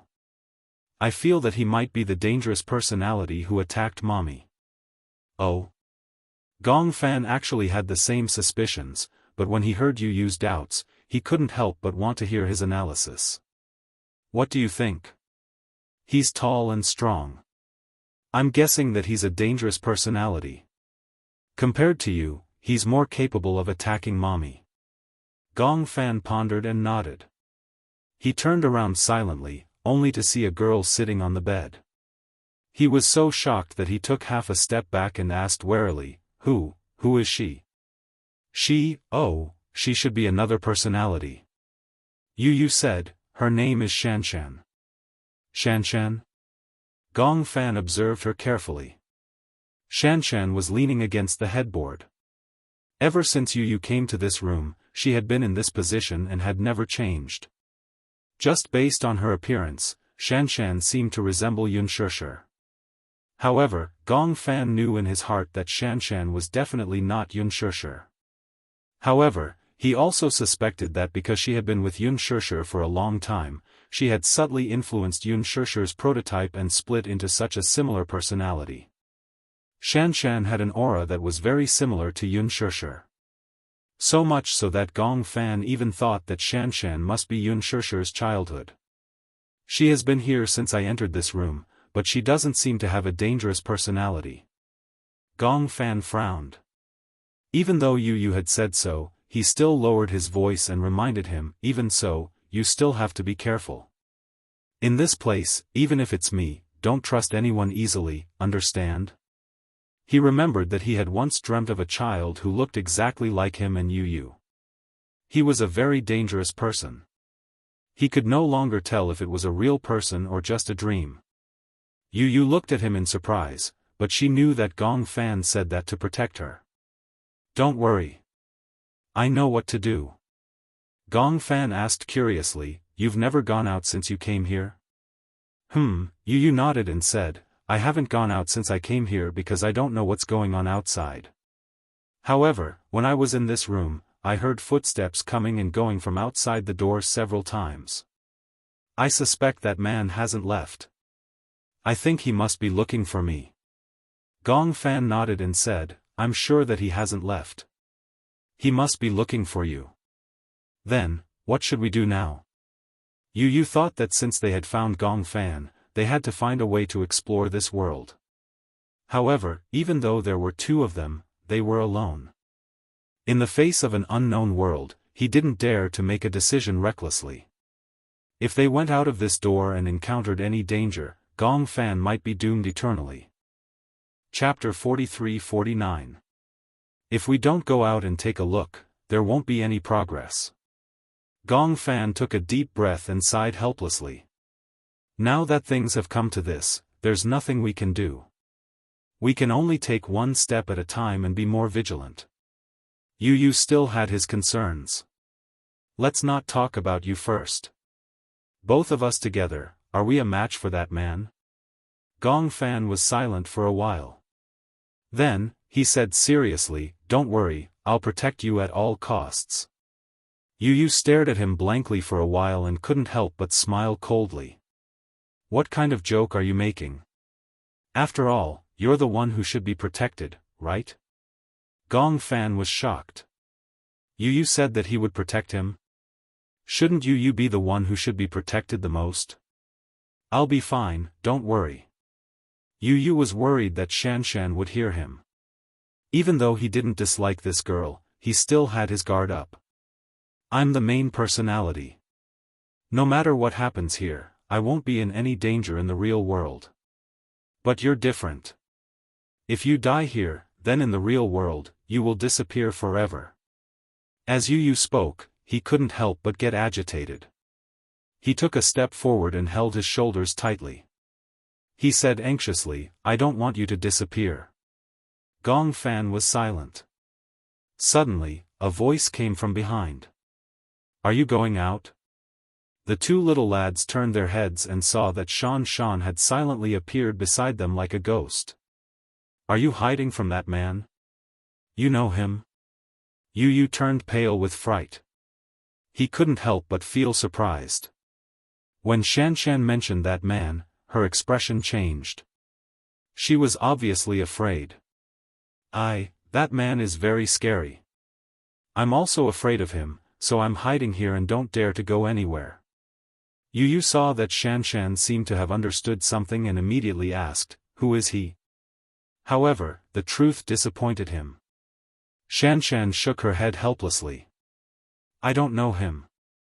I don't know where he came from, what he does, and what his identity is. It's just that he has an inexplicable murderous aura. I don't dare to go near him. He's patrolling here every day, just like the Reaper. He's so powerful. I don't know if he'll hurt me, so I've been afraid to go out." Yu's mind suddenly. Who was this man? Could it be the Reaper that Roman had been talking about? However, logically speaking, shouldn't he or Gong Fan be the one to assume the role of the Reaper? There were too many unknowns in this world. However, if you want to leave this place, I know of a secret passage that can lead you out of this hospital. You don't have to go through the main entrance. You can take the narrow path in the back garden. That's the back door of the hospital. It's never locked. His interest was piqued when he heard this. Do you know where it is? When Xianxia heard this, her originally bright eyes actually dimmed all of a sudden. Why? Of's that BB? Leave? Yu questioned, haven't you always been here? Chapter 43-50. Shan leaned against the wall and sat down. She hugged her knees and looked disappointed. I'm alone. I feel lonely and uneasy. Yu Yu's heart softened when he saw how helpless she was. Gong Fan tugged at his wrist. Yu Yu knew that he was reminding him not to trust anyone easily. Yu Yu held his hand instead. Let's bring her along. Gong Fan was a little shocked by his risk. Yu Yu looked at Shan Shan and turned around.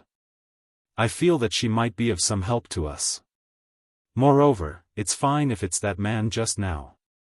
But she's such a weak girl. Are you still afraid? Girl? Weak and boneless. Gong Fan couldn't help but laugh. Yu Yu, you can't judge a book by its cover. You can't judge whether a person is a threat to you based on their appearance. Similarly, we need to take risks in life. If we didn't have any sense of adventure, you and I wouldn't have come here. Yu Yu's words were painstakingly unraveling and slowly prying open his heart. All right. He sighed and only said these two words. Then, he turned around and didn't say anything else. Yu Yu said to Shan Shan, can you really bring us out of here? Shan Shan stood up excitedly. Her face was full of hope. Are you really willing to bring me out of here? We can't leave you here alone, right? Shan Shan walked to the door like a nimble butterfly. Come with me. Yu Yu and Gong Fan looked at each other. Although they were skeptical, they decided to take the risk. Shan Shan opened the door. They didn't know how she did it, but she opened the door silently. She stuck her head out and looked around. Seeing that there was no one, she came back to her senses and waved at Yu Yu and Gong Fan. The three of them sneaked out of the room quietly. After taking a few steps, Shan Shan suddenly shushed them, indicating for them to keep quiet. Yu Yu immediately became alert. What's wrong? I heard footsteps. Shan Shan's hearing was extremely sensitive. Before Yu Yu and Gong Fan could hear anything, she carefully arched her body. Yu Yu did not dare to make a sound. Together with Gong Fan, they held their breaths and looked around vigilantly. Upstairs. Shan Shan suddenly pointed upstairs and gave Yu Yu a look. I think he's upstairs. Why didn't I hear any footsteps? It's probably on a very high floor. You can't hear it, but I can. He's walking from the left to the right. Shan Shan's voice was not soft. She had asked Yu Yu and Gong Fan to keep quiet so that she could detect the man's movements through their voices. Yu Yu felt his hair stand on end. It's fine. Let's go this way. Shan Shan pointed in the direction of a door. Where is that? Yu Yu was still worried about her. However, Shan Shan was extremely sensitive. She could tell that he did not trust her. Are you suspecting me? Yu Yu saw that his thoughts had been seen through. He did not insist on explaining himself. Instead, he pursed his lips awkwardly. Chapter 43:51. After Shan Shan finished speaking, she ignored Gong Fan's worried expression and walked towards the laundry room. Yu Yu grabbed Gong Fan's hand and immediately followed her cautiously. He sighed in his heart and was also skeptical. He did not hear any movement, but Shan Shan could actually hear footsteps a few floors away. This was too mysterious. Shan Shan obviously saw through his doubts and said with a smile, my hearing is very good. Perhaps, it's because I've been in such a quiet environment that I've developed such good hearing. Not to mention the sounds in the corridor, even outside the hospital, as long as you step on the lawn and the sound of the wind blowing, I can hear it clearly. Gong Fan heard this but did not think much of it. So, you know how I got into the hospital? You've been to the rooftop, right? Shan Shan said with a smile. Gong Fan was even more shocked. She actually heard it. One had to know that the rooftop and the room she was in were so many floors apart.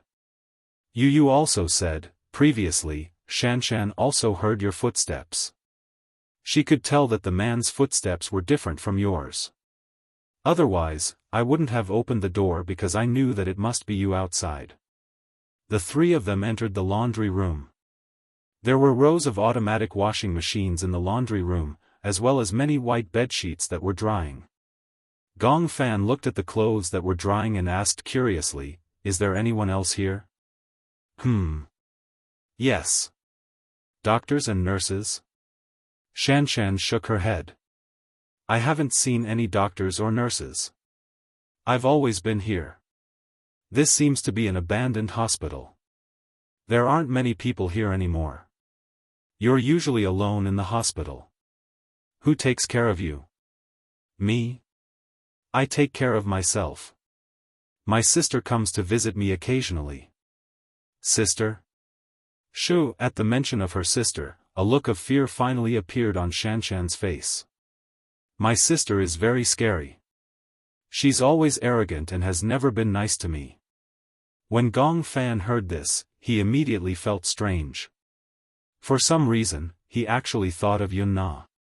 Could it be that Xianxia's sister was subtly influenced by Yun Na's personality?